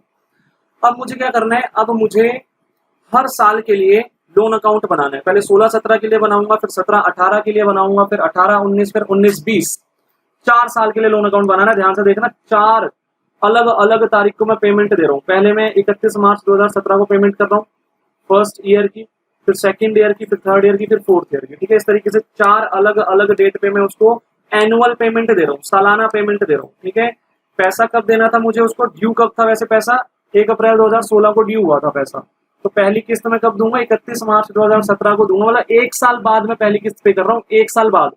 इसीलिए तो 1 साल का ब्याज लगा है, देखो ध्यान से। ठीक है, 1 साल का ये 10,000 का ब्याज भी तो लग गया ये वाला। ठीक है, तो 10,000 का भाई ब्याज भी इस पे लगा है। तो देखो भाई ध्यान से, तो इतना आपको समझ में आ गया होगा। अब क्या करना है भाई, अब यहाँ पे कुछ एंट्रीज पास करनी है मुझे। क्या क्या एंट्रीज पास करनी है, सबसे पहले तो उसका ब्याज ड्यू करना है मुझे, ब्याज के ड्यू की एंट्री करनी है। इधर देखो मैं आपको जर्नल एंट्री समझाता हूँ, नीचे समझाता हूँ। मुझे ब्याज देना है जेड को, तो मेरे लिए खर्चा है, फर्म के लिए खर्चा है। खर्चा डेबिट नेचर का होता है, तो इंटरेस्ट अकाउंट क्या होगा, डेबिट होगा। इंटरेस्ट अकाउंट डेबिट होगा। और ये इंटरेस्ट का पैसा मुझे किसको देना है, जेड को देना है, जेड को देना है। तो भाई जेड को अपना क्रेडिटर बनाऊं या ना बनाऊं, बनाना पड़ेगा। तो जेड को अपना क्रेडिटर बना लेंगे टू जेड्स लोन अकाउंट। ठीक है, कितना ब्याज देना है पहली किस्त के टाइम पे, 10,000। ठीक है, ध्यान से देखना, पहली किस्त में कितना ब्याज था, ऊपर से यहाँ से कैलकुलेशन से देखेंगे 10,000 का। तो ये वाली एंट्री जो है, ये एंट्री कब होगी, जब पहली किस्त ड्यू होगी ना मेरी 31 मार्च 2017, तब ये एंट्री होगी। तो इस एंट्री की पोस्टिंग जेड्स लोन अकाउंट में क्रेडिट साइड पे करेंगे bye interest account, bye interest account, कितनी तारीख को होगी एंट्री भाई? डेट ऑफ पहली किस्त, डेट ऑफ पहली किस्त 31 मार्च 2017, 10,000 का ब्याज लग गया। क्लियर है यहाँ तक की बात? अगली एंट्री क्या होगी? अगली एंट्री होगी भाई 31 मार्च 2017 को ही होगी पेमेंट की एंट्री। अब मैं उसको जो पहली किस्त देनी है ना वो किस्त पे करूंगा, तो किस्त पे करूंगा तो मेरी लाइबिलिटी रिड्यूस होगी, लाइबिलिटी रिड्यूस होगी तो लाइबिलिटी का अकाउंट डेबिट, तो जेड्स लोन अकाउंट डेबिट, और पैसा चला जाएगा तो टू बैंक अकाउंट। ठीक है, अब ये छोटी छोटी बातें, टू बैंक अकाउंट क्यों क्रेडिट हुआ? क्योंकि पैसा जा रहा है भाई। बैंक जो है, बैंक बैलेंस जो है वो एसेट होता है, एसेट जो है वो डेबिट नेचर का होता है, यहाँ पे रिड्यूस हो रहा है इसलिए क्रेडिट कर दिया। कितना पैसा दूंगा पहली किस्त का? पहली किस्त का पैसा कितना होगा? 35,000। यहां से देखा, ठीक है, यहां से देखना है, तो ये पहली किस्त का पैसा हम पे कर देंगे भाई 35,000। 35,000 इसकी पोस्टिंग करेंगे जेड्स लोन अकाउंट में। जेड्स लोन अकाउंट डेबिट हो रहा है तो डेबिट साइड पे एंट्री होगी टू बैंक अकाउंट के नाम से। कितनी तारीख को? 31 मार्च 2017 को। तो 31 मार्च 2017 को टू बैंक अकाउंट, पहली किस्त का अमाउंट आ जाएगा 35,000। 35,000 आ गया। अब मेरा कितना अमाउंट बकाया रह गया? बस ये खत्म हो गया। ठीक है, फर्स्ट फाइनेंशियल ईयर जो 16-17 की एंट्रीज करनी थी ना लोन अकाउंट में, वो हो चुकी है। अब मैं बैलेंसिंग फिगर निकालूंगा यहाँ पे, तो ध्यान से देखना, बैलेंसिंग फिगर देखना यहाँ पे भाई, फोकस पूरा रखना, बैलेंसिंग फिगर देखना। 1,10,000 यहाँ का टोटल आया और यहाँ का 35,000। भाई ऑब्वियस सी बात है, वैसे नॉर्मली भी अगर देखा जाए तो मुझे कितने पैसे देने हैं? अब कितने पैसे देने हैं मुझे जेड को? 75,000 रह गए ना। 25 दे दिया ना मैंने इस वाले किस्त के अंदर, 25 दे दिया ना इस वाली किस्त में, देखो ध्यान से, तो 75,000 रह गए ना। और आप कैलकुलेशन के हिसाब से भी निकालोगे ना तो 1,10,000 माइनस 35,000 करोगे तो वही आएगा, 75,000 ही आएगा। 25 दे चुका हूं तो 75 बाकी रह गए। ये मेरा क्या है? टू बैलेंस टीडी, ये मेरी बकाया राशि है। इतना पैसा अभी भी देना है मुझे इस साल के अंत में 31 मार्च 2017 को।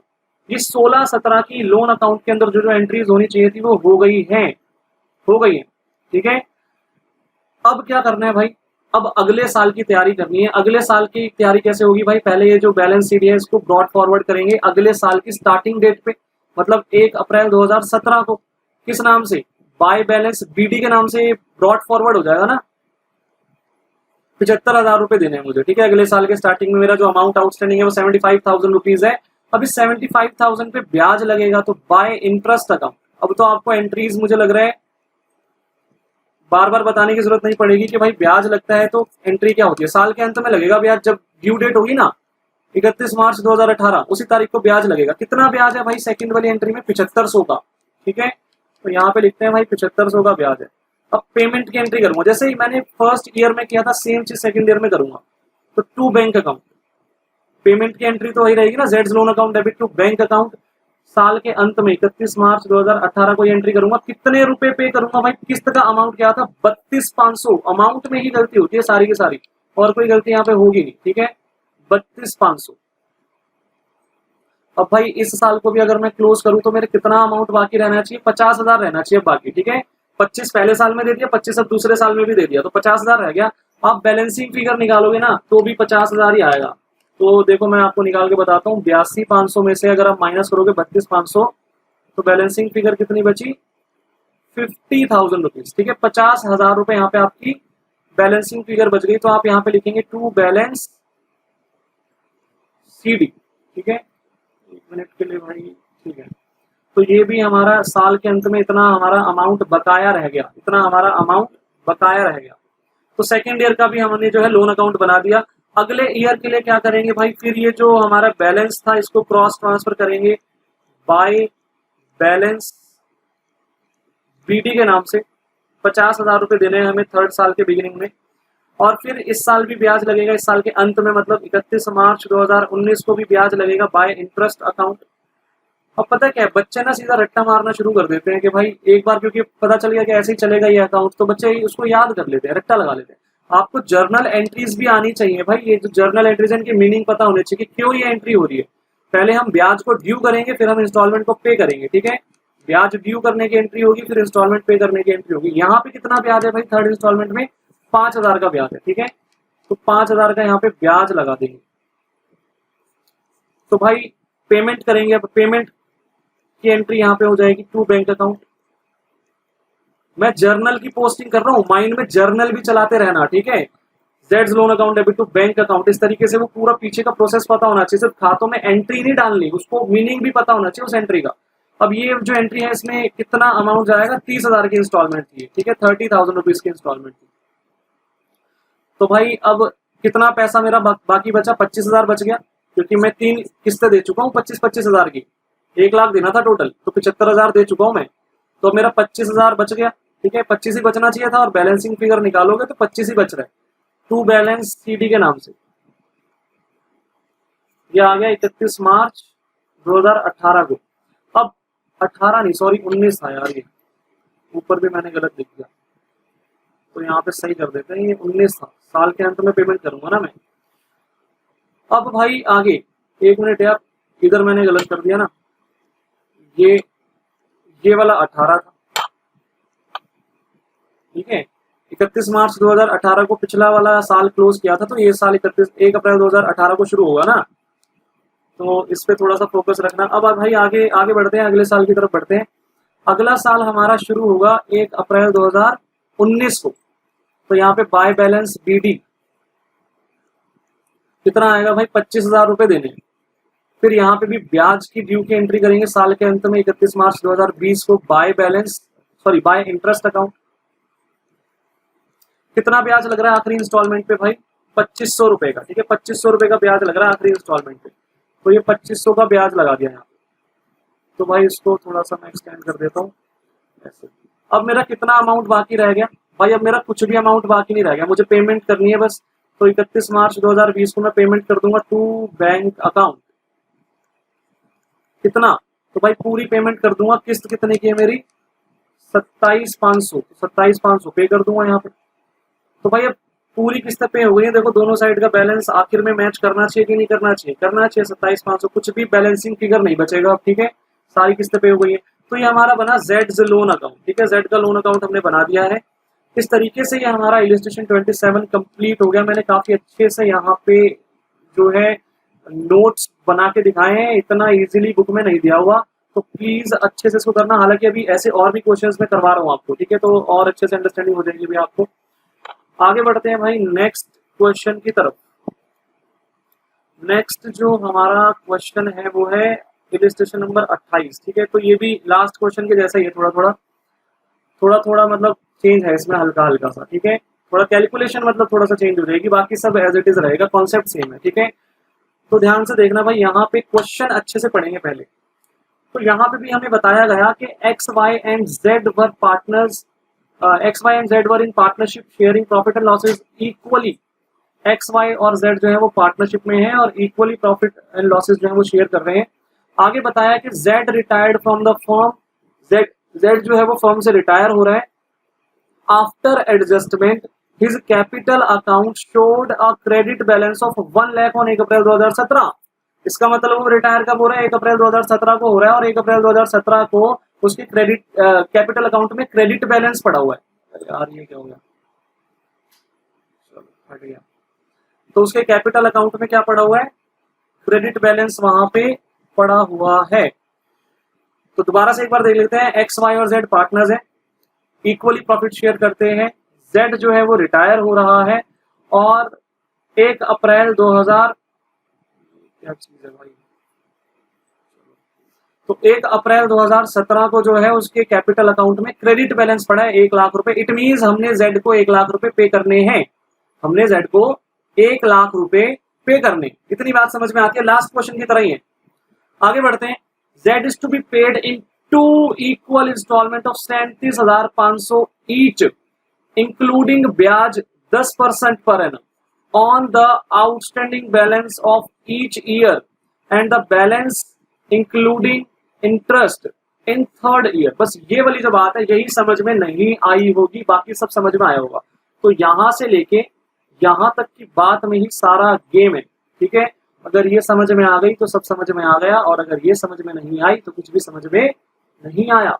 आगे क्या बोला हुआ है, आगे बोला हुआ है प्रिपेयर जेड्स loan account till he is paid the amount due to him. जब तक कि उसको पूरा अमाउंट जो उसको ड्यू हो रहा है वो पे नहीं हो जाता तब तक का उसका लोन अकाउंट बनाओ।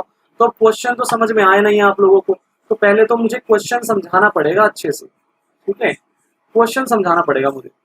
और क्वेश्चन में क्या बात समझ नहीं आई, बस यहां से लेके यहां तक की बात समझ नहीं आई, बाकी पढ़ के देख लो, सब समझ में आ रहा होगा भाई।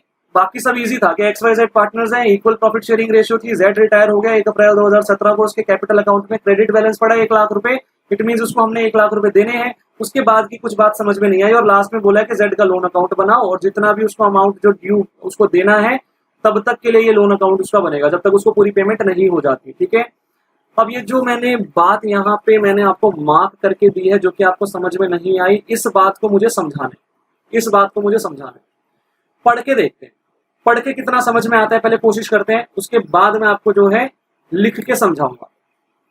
तो यहाँ पे बोला है कि Z is to be paid in 2 equal instalment. भाई उसको ना 2 इक्वल इंस्टॉलमेंट में पेमेंट करनी है हमें, उसको हम 2 इक्वल इंस्टॉलमेंट में पेमेंट करेंगे ऑफ 37,500 ईच।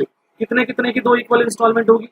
37,500 ईच की होगी, इंक्लूडिंग इंटरेस्ट। इसमें ब्याज जुड़ा हुआ है, इस 37,500 में ब्याज जुड़ा हुआ है।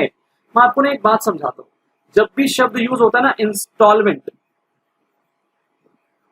जब भी शब्द यूज होता है ना इंस्टॉलमेंट, उसका मतलब ही यही होता है कि भाई इंस्टॉलमेंट का मतलब ही है कि इसके अंदर इंटरेस्ट जुड़ा होगा। इंस्टॉलमेंट शब्द जो होता है ना उसके अंदर इंटरेस्ट जुड़ा ही होता है, इंटरेस्ट जुड़ा होता है ऑलरेडी। मैं आपको लास्ट क्वेश्चन में एक बार लेकर चलता हूं और वहां पे बताता हूं मैं आपको कि वहां पे कैसे शब्द यूज किए थे। एक बार हम लास्ट क्वेश्चन में चलते हैं और वहां पे देखते हैं कि वहां पे शब्द कैसे यूज किए गए थे। तो यहाँ पे आप लोग देखना भाई, इस क्वेश्चन के अंदर यहाँ पे क्या बोला था, यहाँ पे उसने बोला था कि Z is to be paid in 4 equal annual instalment from 31 March 2017 along with interest. Interest के साथ, मतलब यहाँ पे इंटरेस्ट अलग से लग रहा है। ठीक है, इंक्लूडिंग इंटरेस्ट नहीं बोला। ठीक है, इंक्लूडिंग इंटरेस्ट नहीं बोला, उसने बोला कि 4 जो इक्वल एनुअल इंस्टॉलमेंट बनेगी ना उसमें इंटरेस्ट अलग से लगेगा। इसका मतलब प्रिंसिपल अमाउंट के 4 भाग होंगे। 1 लाख रुपया जो प्रिंसिपल अमाउंट था उसके 4 भाग होंगे, 25-25 हजार रुपया। ठीक है, और उसमें ब्याज भी जुड़ेगा। देखो मैंने आपको करके बताया था, 25-25 हजार के 4 भाग हो गए ये वाले। मैं यहाँ से पेन सिलेक्ट कर लेता हूँ। तो ये 25-25 हजार के 4 भाग हो गए और उसमें फिर ये देखो ये ब्याज भी जुड़ा। ठीक है, ये ब्याज, ये वाला सारा ब्याज भी जुड़ा, तब जाके ये फाइनल अमाउंट ऑफ इंस्टॉलमेंट निकला। ठीक है, तब जाके फाइनल अमाउंट ऑफ इंस्टॉलमेंट निकला। और अभी जो मैं क्वेश्चन पढ़ा रहा हूँ ना अगले वाला, उसमें हमें ये इंस्टॉलमेंट का ये वाला अमाउंट दे रखा है, ध्यान देना, ये वाला अमाउंट दे रखा है, मतलब ब्याज भी जोड़ के दे रखा है, ब्याज भी जोड़ के दे रखा है, ब्याज भी जुड़ा हुआ है। उसने हमें ये प्रिंसिपल अमाउंट नहीं बता रखा, उसने हमें इंटरेस्ट भी नहीं बता रखा, उसने हमें सिर्फ ये बता रखा है। ठीक है, ये बता रखा है कि ये कितना है, मतलब इंस्टॉलमेंट का अमाउंट बता दिया उसने। तो अब भाई कैलकुलेशन थोड़ी उल्टी हो जाएगी। ठीक है, तो अब देखना पड़ेगा भाई कैसे करना है कैलकुलेशन को, देखते हैं जरा। तो हालांकि अगर एक बार में आपको समझ में आ जाएंगी बातें तो उसके बाद आपको इजी लगेंगी। ठीक है, अभी शुरू में थोड़ा सा आपको दिक्कत होगी, उसके बाद कोई इतना ज्यादा प्रॉब्लम यहाँ पे नहीं होती है। ठीक है, तो मैं एक बार आपको दोबारा से लैंग्वेज पढ़ के समझाता हूँ। यहाँ पे देखो इस क्वेश्चन में लैंग्वेज अलग है। यहाँ पे बोला है कि Z is to be paid in 2 equal instalments, 2 equal instalments of 37,500।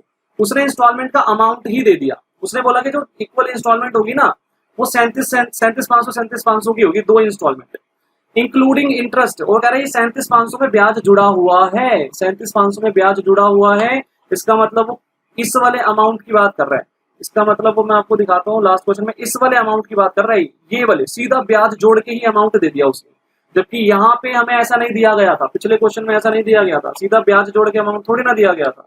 But इस बार वो कह रहा है कि सीधा ब्याज जोड़ के ही अमाउंट दे दिया है। ठीक है, तो उस पर आपको थोड़ा सा फोकस करना पड़ेगा।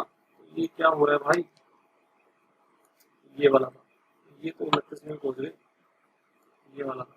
ठीक है, तो सीधा उसने ब्याज जोड़ के आपको 37,500 जो दे रखा है ना उसमें ब्याज जुड़ा हुआ है, 10% का ब्याज इसमें जुड़ा हुआ है। अभी मैं करके भी दिखाऊंगा। ठीक है, थोड़ा सा समझने की कोशिश करना, 20 to 30% जो है इस तरीके से समझने की कोशिश करो, बाकी लिख के जब कराऊंगा तो 100% समझ में आएगा।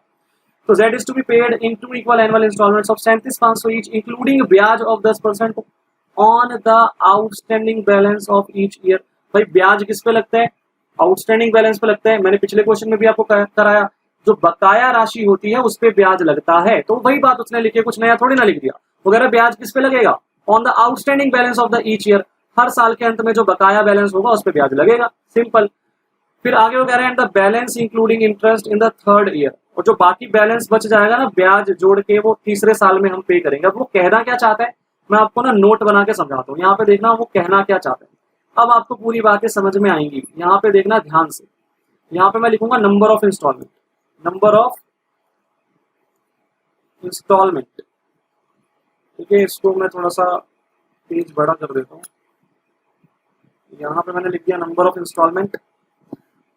यहाँ पे मैं लिखता हूँ कि भाई प्रिंसिपल नहीं, प्रिंसिपल तो नहीं लिखते यहाँ पे, प्रिंसिपल की जरूरत नहीं है। यहाँ पे सीधा लिखते हैं amount of instalment, total amount of instalment. जो मैंने पिछले क्वेश्चन में एकदम लास्ट में लिखा था ना, वो मैं शुरू में ही लिख रहा हूँ। ठीक है, टोटल अमाउंट ऑफ इंस्टॉलमेंट। थोड़ा सा मैं फॉर्मेट चेंज कर रहा हूँ, तो टोटल अमाउंट ऑफ इंस्टॉलमेंट, या एक काम करते हैं, टोटल अमाउंट ऑफ इंस्टॉलमेंट की जगह में मैं बताता हूँ। हमारे पास इंस्टॉलमेंट कितनी है? 3 इंस्टॉलमेंट है, फर्स्ट, सेकंड और थर्ड। ठीक है, 3 इंस्टॉलमेंट है, और उसने हमें 37,500 की 2 इंस्टॉलमेंट बता रखी है। तो मैं यहाँ पे लिखता हूँ अमाउंट आउटस्टैंडिंग एट द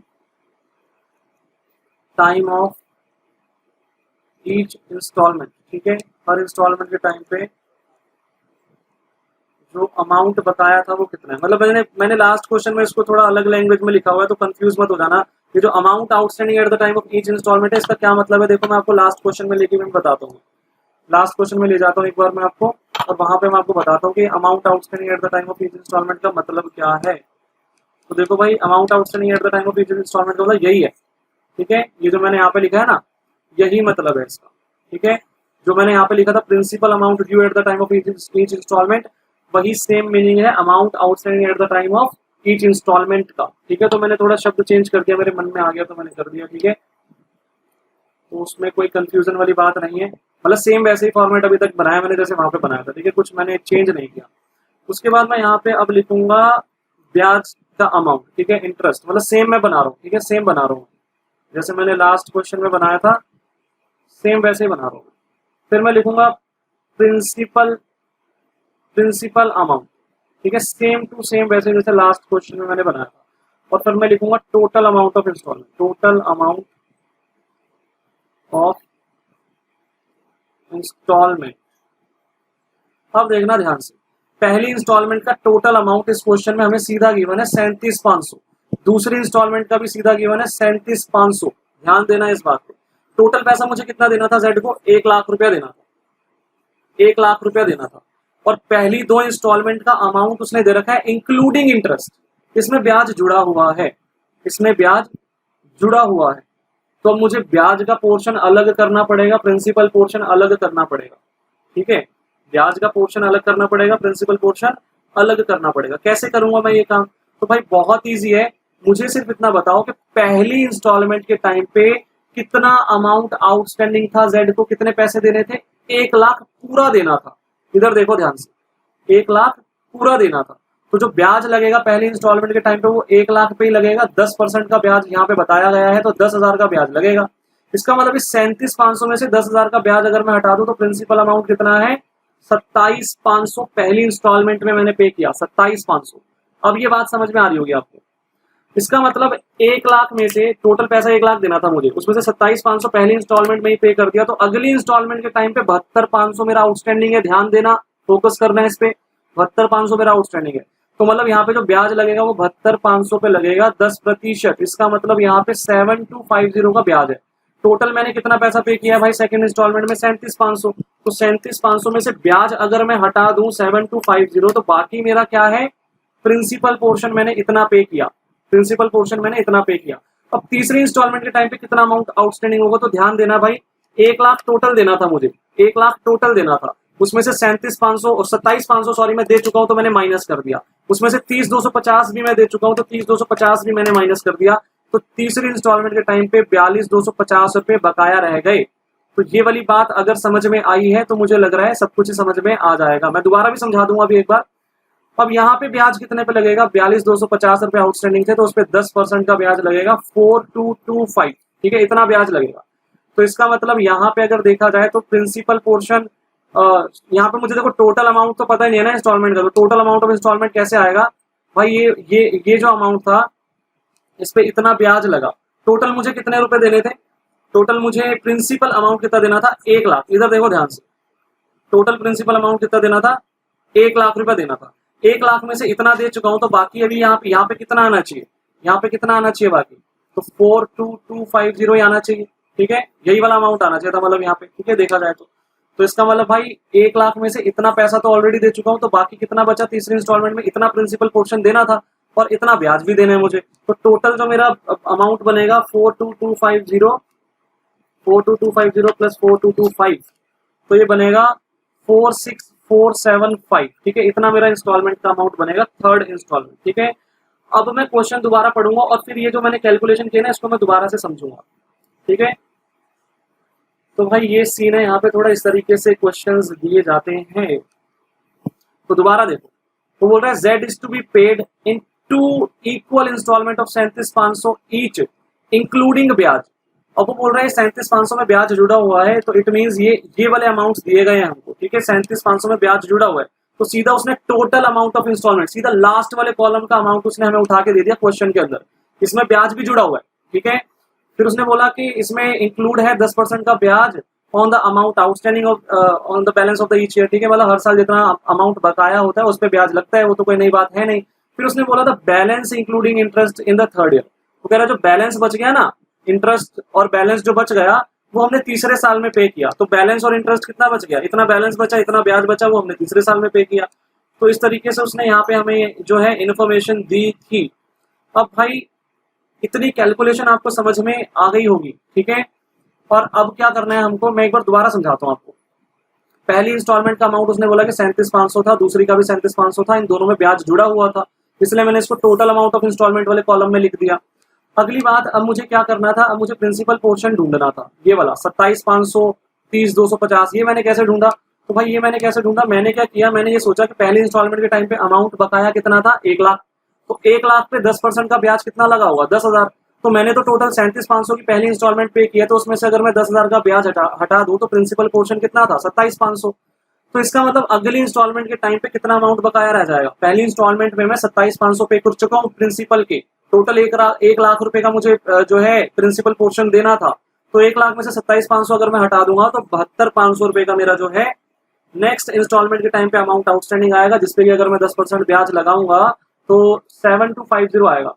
अब भाई 37,500 की सेकंड इंस्टॉलमेंट थी, उसमें से अगर मैं 7250 का ब्याज हटा दूं, ये माइनस कर दूं मतलब, तो ये वाला अमाउंट आ गया 30,250।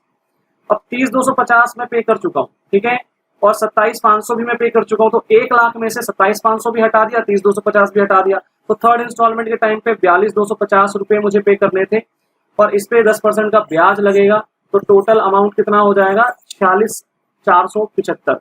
तो इस तरीके से ये सारी कैलकुलेशन थी भाई। यहाँ पे ना तुझे को दिमाग लगाना पड़ता है। अब अगर किसी बच्चे में दिमाग ही नहीं है, ठीक है, तो उसका मैं कुछ नहीं कर सकता भाई। मैंने बहुत अच्छे से सिंपल वे में समझाने की कोशिश की, इससे सिंपली तो मुझे नहीं लगता कोई ये समझा पाएगा। ठीक है, इतना इजीली अच्छे से फॉर्मेट बना के एक मतलब रट्टा ही बना दिया मैंने आपके लिए। ठीक है, पूरा फॉर्मेट बना दिया। ठीक है, तो इससे ज्यादा इजी तो मुझे नहीं लगता। बाकी हाँ, कॉन्सेप्ट समझना तो आपके हाथ में है। अगर आप पढ़ेंगे, आप प्रैक्टिस करेंगे, तो आपको अच्छे से अंडरस्टैंडिंग होगी। जरूरी नहीं है कि सभी बच्चों को पहली बार में ही समझ आ गया होगा। वीडियो दोबारा रिपीट करके देखना भाई, हो सकता है समझ में आ जाए, और फिर भी ना आए तो भाई practice makes a man perfect. ठीक है, तो प्रैक्टिस करते रहना। अब जेड्स लोन, जेड यहाँ पे जेड तो नहीं है ना, अच्छा जेड ही है, तो जेड्स लोन अकाउंट बनाना है। तो देखो भाई, जेड्स लोन अकाउंट, तो अब कोई काम मुश्किल नहीं है। 3 साल के लिए बनाना है भाई, जब तक पेमेंट नहीं हो जाती तब तक के लिए, है ना। तो 3 साल के लिए बनाएंगे जेड्स लोन अकाउंट। तो फॉर्मेट मैं यार पीछे वाला ही कॉपी कर लूँ क्या, टाइम वेस्ट होगा इसमें। मैं पीछे वाला ही फॉर्मेट कॉपी कर लेता हूँ। ठीक है, जो मैंने लास्ट क्वेश्चन में करवाया था ना, इसी को मैं कॉपी कर लेता हूँ। तो 1 मिनट रुको भाई, पीछे वाला फॉर्मेट, ये वाला फॉर्मेट जो था इसी को मैं कॉपी कर लेता हूँ। तो यहाँ पे इसको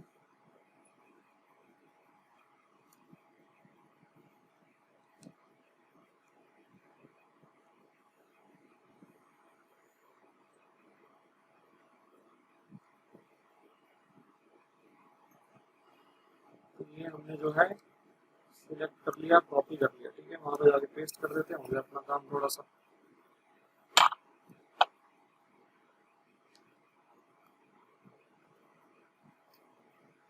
ये आ गए हम अपने प्रेजेंट क्वेश्चन में, और यहाँ पे हम इसको पेस्ट कर देते हैं फॉर्मेट को। अमाउंट्स में सारे मिटा दूंगा, ठीक है। तो ये फॉर्मेट यहाँ पे आ गया हमारे पास। ये लैपटॉप थोड़ा स्लो है, थोड़ा मतलब धीरे धीरे चल रहा है बहुत। मेरे वाले लैपटॉप में पानी चला गया था, तो इसलिए मुझे किसी दोस्त से मतलब लैपटॉप बोरो करना पड़ा। बट अभी मजबूरी है, कुछ दिन चलाएंगे, जब तक मेरा लैपटॉप नहीं आता तब तक ये चलाएंगे हम। तो इसको थोड़ा सा मैं मूव कर देता हूँ भाई, हल्का सा, तो ज़्यादा ही स्लो चल रहा है। हो जा भाई, चलो हो गया आई थिंक ये। अब हम बढ़ते हैं आगे। तो भाई मैं इसमें से ना ये अमाउंट्स जो थे इनको हटा देता हूँ, बाकी सब हमारा एज इट इज रहेगा, ठीक है। सिर्फ अमाउंट मुझे यहाँ पे हटाने हैं, बाकी सब हमारा डेट्स भी चेंज हो जाएंगे, मतलब डेट्स भी चेंज होंगे, ठीक है। तो मैं यहाँ से ये अमाउंट्स हटा देता हूँ, फॉर्मेट बना पड़ा है सारा। पार्टनर के नाम भी सेम थे, तो यहाँ पे जेड्स कैपिटल अकाउंट ही आएगा, चेंज भी नहीं होगा कुछ, ठीक है। तो इन अमाउंट्स को यहाँ से अगर हटा दिया जाए तो अपना काम हो गया ये सारा। और डेट भी चेंज करनी पड़ेगी, ठीक है, क्योंकि इस क्वेश्चन में डेट थोड़ी सी अलग दे रखी थी, मैंने देखा था अभी। तो मैं वो भी आपको चेंज करके बता देता हूँ। क्या क्या डेट दे रखी है देखो एक बार। उसने बोल रखा है कि रिटायरमेंट कब हो रही है, 1 अप्रैल 2017 को हो रही है। अगर 1 अप्रैल 2017 को रिटायरमेंट हो रही है और हम एनुअल इंस्टॉलमेंट पे कर रहे हैं, इक्वल एनुअल इंस्टॉलमेंट पे कर रहे हैं, तो इसका मतलब पहली इंस्टॉलमेंट कब पे होगी, 31 मार्च 2018 को, ठीक है। तो इसका मतलब पहली इंस्टॉलमेंट 31 मार्च 2018 को पे होगी। तो यहाँ पे देखो डेट्स चेंज हो जाएंगी, ध्यान से देखना भाई, ये डेट्स चेंज हो जाएंगी हमारी।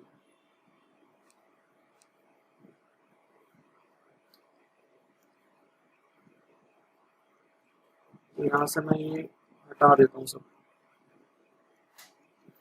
और मैं यहाँ पे आपको करेक्ट डेट्स डाल के दे देता हूँ, ठीक है। और ये लास्ट ईयर का तो आपको बनाना ही नहीं है, ठीक है, 3 साल का बनाना है सिर्फ। तो ये वाला तो सारा हटा ही दो, ये सब तो मैंने हटा ही दिया, ठीक है। चलो अब मैं यहाँ पे करेक्ट डेट्स डाल देता हूँ भाई। देखो 1 अप्रैल 2017 को रिटायरमेंट की डेट थी, तो 31 मार्च 2018 को उसको पेमेंट करेंगे। तो इस तरीके से यहाँ पे डेट्स आएंगी। फिर अगले साल में क्या होगा, 1 अप्रैल 2018 को साल शुरू होगा, 19 को पेमेंट करेंगे, और फिर यहाँ पे 20, ठीक है, इस तरीके से। तो 1 लाख रुपया देना था, देखो ध्यान से। अब खाता बनाने में कोई दिक्कत नहीं है, अगर कैलकुलेशन ये वाली कैलकुलेशन हो गई ना, तो सारा खाता तो इजीली बन जाएगा। पहली इंस्टॉलमेंट में ब्याज कितना था, 10,000 का था, तो सीधा उठा के यहाँ पे भाई मैंने 10,000 लिख दिया। पहली इंस्टॉलमेंट का अमाउंट कितना था, 37,500, तो भाई 37,500 यहाँ पे पे कर दिया। पहली इंस्टॉलमेंट के टाइम पे अमाउंट बकाया कितना रह जाएगा भाई, तो अमाउंट बकाया रह जाएगा यहाँ पे 72,500, ठीक है। बैलेंसिंग फिगर पे निकाल सकते हो आप, बैलेंसिंग फिगर निकालोगे 1,10,000 में से 37,500 माइनस करोगे तो 72,500 ही आएगा, ठीक है। करके भी देख लेता हूँ मैं एक बार। तो 1,10,000 माइनस 37,500 करोगे तो 72,500 आएगा, एकदम सही है। उसके बाद अगले साल के स्टार्टिंग में 72,500 आपके बकाया थे, तो यहाँ पे आ जाएंगे 72,500। ब्याज कितना लगेगा अगले साल का, तो यहाँ से देख लेते हैं भाई, 7,250 का ब्याज है, 7,250 का ब्याज है। अगली इंस्टॉलमेंट का अमाउंट भी 37,500 ही था, अगली इंस्टॉलमेंट का अमाउंट भी देखो भाई 37,500 ही था, तो 37,500 आ गया। तो बकाया कितना रह गया, 4,200, सॉरी 42,250, ठीक है। बैलेंसिंग फिगर निकालोगे तो भी वही आएगा आपका। तो ये मैं आपको टोटल बता देता हूँ भाई, 7250, तो ये आ गया आपका 79750, ठीक है, 79750। तो यहाँ पे हमारा 42250 आउटस्टैंडिंग था, उस पर ब्याज कितना लगा था भाई, ब्याज लगा था यहाँ पे 4225 का, 4225 का ब्याज लगा था। तो यहाँ पे तो देखो पूरी पेमेंट हो जाएगी, है ना, आखिरी साल था ना ये, तो कुछ बैलेंस नहीं बचेगा यहाँ पे कुछ बैलेंस नहीं बचेगा, पूरी पेमेंट हो जाएगी। तो पूरी पेमेंट कितना अमाउंट था टोटल यहाँ पे, 46,775। तो 46 टोटल भी आप करोगे तो यही आएगा, 46,700, 775 था, 475 था, 475 था। तो 46 यहाँ पे आएगा 475, ठीक है। 46,475 रुपए की हमने पेमेंट कर दी बैंक अकाउंट से, 46,475। तो ये आपका बन गया भाई लोन अकाउंट। तो लोन अकाउंट बनाने में कोई दिक्कत नहीं है, सारी दिक्कत इस कैलकुलेशन में, सारा माइंड जो लगेगा वो इस कैलकुलेशन में लगेगा। ठीक है, तो ये भी हमारा एक क्वेश्चन था, 28th इलिस्ट्रेशन था ये हमारा। अब आगे बढ़ते हैं भाई 29th इलिस्ट्रेशन की तरफ। तो 29th इलिस्ट्रेशन देखना भाई ध्यान से। अब यहाँ पे क्वेश्चन क्या है भाई, रीड करेंगे तसल्ली से, आराम से। ठीक है, जितना टाइम जिस क्वेश्चन में लगना चाहिए मैं उससे ज्यादा ही लगा देता हूँ, ठीक है, समझाने के लिए। तो यहाँ पे हमें कहा गया कि एक्स वाई और जेड जो है वो पार्टनर्स हैं, उनकी प्रॉफिट शेयरिंग रेशियो जो है वो इक्वल है, इक्वल प्रॉफिट शेयरिंग रेशियो है। आगे बता रखा है वाई रिटायर हो गया इस बार फ्रॉम द फॉर्म। आगे बता रखा है after adjustment his capital account showed a credit balance of 75,000 on 1 April 2017। Same to same last question की अभी तक कॉपी है, कुछ भी चेंज नहीं हुआ। आगे बोला वाई वॉज पेड 15,000 इमीडिएटली। भाई रिटायरमेंट के टाइम पे ही 15,000 पे कर दिए उसको, रिटायरमेंट के टाइम पे ही 15,000 पे कर दिए उसको। ठीक है, immediately on retirement, and the balance amount is to be paid in three equal annual instalment along with interest. ये जो है ये इलिस्ट्रेशन नंबर 27 की कॉपी है। ठीक है, अलोंग विद इंटरेस्ट मतलब ब्याज अलग से लगेगा उस पर। ठीक है, prepare Y's loan account until he is paid the entire amount due to him. Firm जो है वो अपने खाते 31 मार्च को क्लोज करती है। ये इजी सा क्वेश्चन है। अब देखो ये इजीली हो जाएगा, सॉल्यूशन देखना ध्यान से, अब आपको ये समझ में आएगा इजीली। तो सेम टू सेम वैसे ही फॉर्मेट बनाएंगे। यहाँ पे मैं लिखूंगा number of instalment, number of instalment, number of instalment. उसके बाद सेकंड कॉलम हमने क्या बनाया था, उसकी लैंग्वेज चेंज हो गई थी। तो amount outstanding at the time of each instalment, amount outstanding at time of each instalment, यही लिख लेना आप। ठीक है, मतलब मैंने फर्स्ट टाइम जब करवाया था तो मैंने कुछ और लिख दिया था, अभी लास्ट क्वेश्चन में मैंने यही लैंग्वेज यूज की है, तो आप यही लिख देना। ठीक है, फर्स्ट वाले मतलब इलिस्ट्रेशन 27 में भी आप मतलब यही लिख देना। ठीक है, उसके बाद यहाँ पे इंटरेस्ट का कॉलम बनाया था, इंटरेस्ट। उसके बाद हमने यहाँ पे प्रिंसिपल अमाउंट का कॉलम बनाया था, प्रिंसिपल अमाउंट। और उसके बाद हमने यहाँ पे total amount of interest, total amount of instalment, sorry interest बोल रहा हूँ यार गलती से, टोटल अमाउंट ऑफ इंस्टॉलमेंट का भी यहाँ पे कॉलम बनाया था हमने। ठीक है, तो इस तरीके से हमने ये 5 कॉलम बनाए थे। क्वेश्चन पहले ध्यान से समझ लो, वो कह रहे हैं 15,000 तो इमीडिएटली पे कर दिए। टोटल पैसा कितना देना था, इधर देखो कैलकुलेशन, 75,000 देने थे टोटल, उसमें से 15 तो इमीडिएटली रिटायरमेंट के टाइम पे दे दिए, तो कितना बचा था 60,000। इस 60,000 की किस्तें बनाई है, इंस्टॉलमेंट बनाई है। कैसे बनाई है, तो कह रहे हैं balance amount is to be paid in 3 equal annual instalment, मतलब इस 60,000 की 3 इक्वल एनुअल इंस्टॉलमेंट बनाई है अलॉन्ग विद इंटरेस्ट, मतलब 20-20 हजार की हर इंस्टॉलमेंट होगी, 20-20 हजार का प्रिंसिपल अमाउंट होगा हर इंस्टॉलमेंट में। क्लियर है यहाँ तक की बात। तो देखो भाई फर्स्ट इंस्टॉलमेंट, सेकंड इंस्टॉलमेंट और थर्ड इंस्टॉलमेंट की मैं बात कर रहा हूँ। पहली इंस्टॉलमेंट के टाइम पे कितना अमाउंट आउटस्टैंडिंग होगा भाई 60,000। गलती मत कर देना इस बार, भाई 75,000 मत कर देना भाई, 15,000 तो इमीडिएटली पे कर दिया ना। तो पहली इंस्टॉलमेंट के टाइम पे कितना अमाउंट आउटस्टैंडिंग होगा, पहली इंस्टॉलमेंट पहले साल के अंत में पे कर रहे हैं हम लोग, तो उस टाइम पे 60,000 आउटस्टैंडिंग होगा। तो उसके बाद में पहली इंस्टॉलमेंट पे करूंगा तो उसमें प्रिंसिपल पोर्शन 20,000 पे कर दूंगा मैं, है ना, प्रिंसिपल पोर्शन 20,000 पे कर दूंगा मैं। तो अगली इंस्टॉलमेंट के टाइम पे 40,000 बाकी रहेगा, फिर मैं 20,000 पे करूंगा, फिर 20,000 बाकी रहेगा, और फिर मैं 20 पूरे पे कर दूंगा तो कुछ भी बाकी नहीं रहेगा। ब्याज कितना कितना लगेगा भाई, अमाउंट आउटस्टैंडिंग पे लगेगा। तो 60,000 पे कितना परसेंट, 5% का है भाई इस क्वेश्चन में, 5% का इंटरेस्ट है यहाँ पे, 3,000 का ब्याज लगेगा। ऐसे यहाँ पे 40,000 का 5%, 40,000 का 5% 2,000 हो गया, और 20,000 का 5% 1,000 हो गया। तो इतना इतना यहाँ पे ब्याज लगेगा। तो टोटल अमाउंट ऑफ इंटरेस्ट कितना निकलेगा यहाँ पे, तो 20,000 प्लस 3,000 तो 23,000 हो गया ये। ऐसे यहाँ पे 22,000 हो गया, और ऐसे यहाँ पे 21,000 हो गया, 21,000 हो गया। तो ये आपको कैलकुलेशन अब इजीली समझ में आ गई होगी। ठीक है, पिछले 2 क्वेश्चंस को करने के बाद ये थोड़ा सा जल्दी समझ में आया होगा आपको। अब वाइज लोन अकाउंट बनाना है, तो देखो भाई वाइज लोन अकाउंट मैं फॉर्मेट कॉपी कर लूँ, चलो बना ही लेता हूँ यार, क्या फॉर्मेट कॉपी करना है। वाइज लोन अकाउंट, तो ये हो गया भाई वाइज लोन अकाउंट। और एक काम करते हैं, मैं इसको इस तरीके से बना देता हूँ फटाफट, जल्दी, लाइनें मैंने ज्यादा नहीं खींचता मैं। यहाँ पे कॉलम बनाते हैं सीधा सीधा, डेट, पर्टिकुलर्स, अमाउंट। ऐसे मैं व्हाइट बोर्ड पे भी ऐसे ही करता था, लाइनें थोड़ी ना खींचता था मैं, ठीक है। तो सेम काम कर दिया मैंने यहाँ पे भी, डेट और यहाँ पे पर्टिकुलर्स,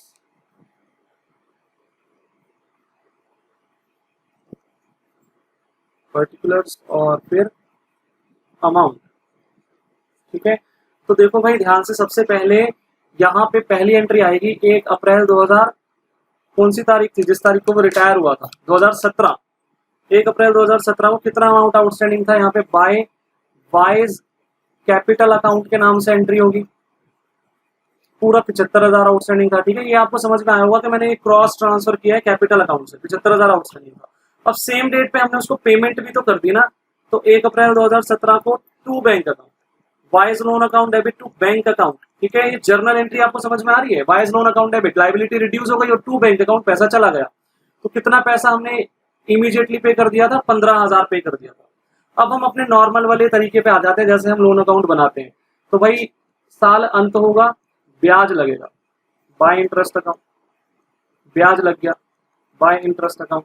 कितना ब्याज लगेगा पहली इंस्टॉलमेंट पे, 3,000 का ब्याज लगेगा, 3,000 का ब्याज लग गया।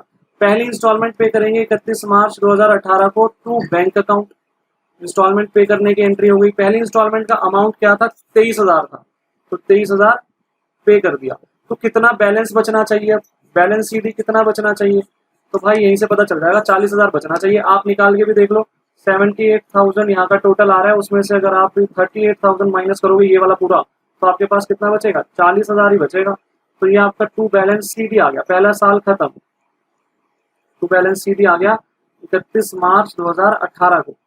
अगला साल शुरू हो जाएगा 1 अप्रैल 2018 से, तो बाय बैलेंस बीडी यहाँ पे आएगा, बाय बैलेंस बीडी यहाँ पे आएगा 40,000। तो भाई इस साल के अंत में भी ब्याज लगेगा 31 मार्च 2019 को, bye interest account, bye interest account, ठीक है। ठीक है, तो यहाँ पे कितना ब्याज लगेगा भाई, 2,000 का ब्याज लगेगा, सेकंड इंस्टॉलमेंट में 2,000 का ब्याज था, तो 2,000 का ब्याज लगेगा। पेमेंट करूंगा यहाँ पे 31 मार्च 2019 को टू बैंक अकाउंट, कितने रुपए की पेमेंट हो जाएगी यहाँ पे भाई, 22,000 की यहाँ पे पेमेंट होगी, 22,000 की यहाँ पे पहली दूसरी ये वाली हमारी मतलब किस्त थी। तो अब कितना अमाउंट बाकी बचना चाहिए, अब बचना चाहिए भाई 20,000 बचना चाहिए। अब बैलेंसिंग फिगर भी निकाल के देख लेना, 20,000 ही बचेगा यहाँ पे, ठीक है। जो टू बैलेंस सीडी बचेगा वो 20,000 बचेगा। बैलेंस सीडी कुछ होता थोड़ी ना, ये तो समझने वाली बात है, ठीक है। तो 42,000 यहाँ पे आ गया, 42,000। और अब आखिरी साल की बात करेंगे, तो आखिरी साल में 1 अप्रैल 2019 को स्टार्टिंग होगी, बाय बैलेंस यहाँ पे बीडी आएगा 20,000 और इस पे ब्याज लगेगा भाई 31 मार्च 2020 को। तो bye interest account, bye interest account कितना ब्याज लगेगा भाई यहाँ पे, तो 1,000 का ब्याज है भाई, लास्ट वाली इंस्टॉलमेंट में 1,000 का ब्याज आ गया यहाँ पे, तो 1,000 का यहाँ पे ब्याज आ गया। एक मिनट भाई, फोन आ गया किसी का। हेलो जी बोलिए। जी मैं हिमांशी बोल रहा हूँ मैम। जी मैम मैं ठीक हूँ।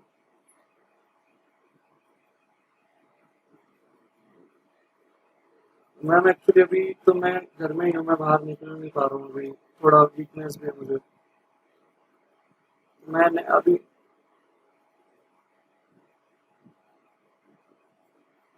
डॉक्टर मनीषा। जी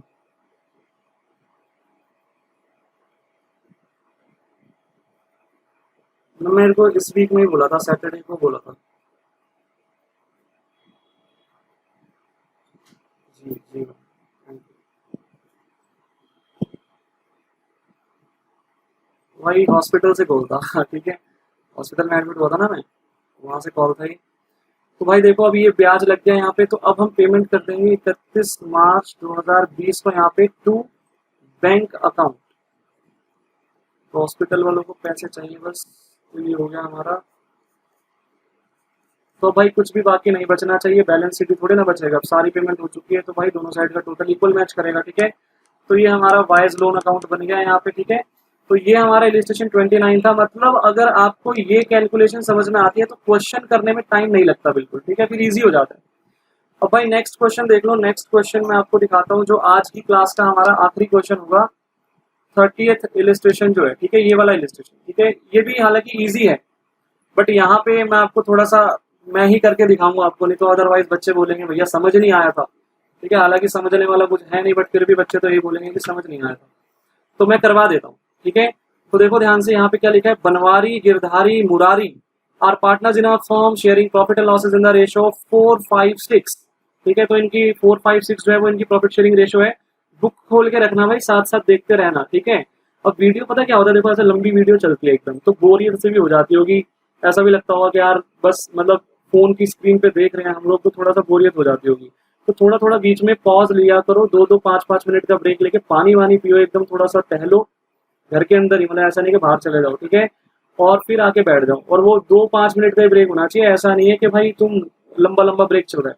20-25 मिनट के बाद एक 2-5 मिनट का ब्रेक लो। ठीक है, बट उस 2-5 मिनट के ब्रेक में किसी से फालतू की बातें बातें करने में मत लग जाना। घर में किसी फैमिली से, मतलब मम्मी पापा से बातें करने लग जाओ, भाई बहनों से बातें करने लग जाओ, टाइम वेस्ट हो जाएगा। फिर वो 2-5 मिनट का ब्रेक है ना, आधे घंटे का 1 घंटे का बन जाएगा। ठीक है, तो ऐसा मत करना।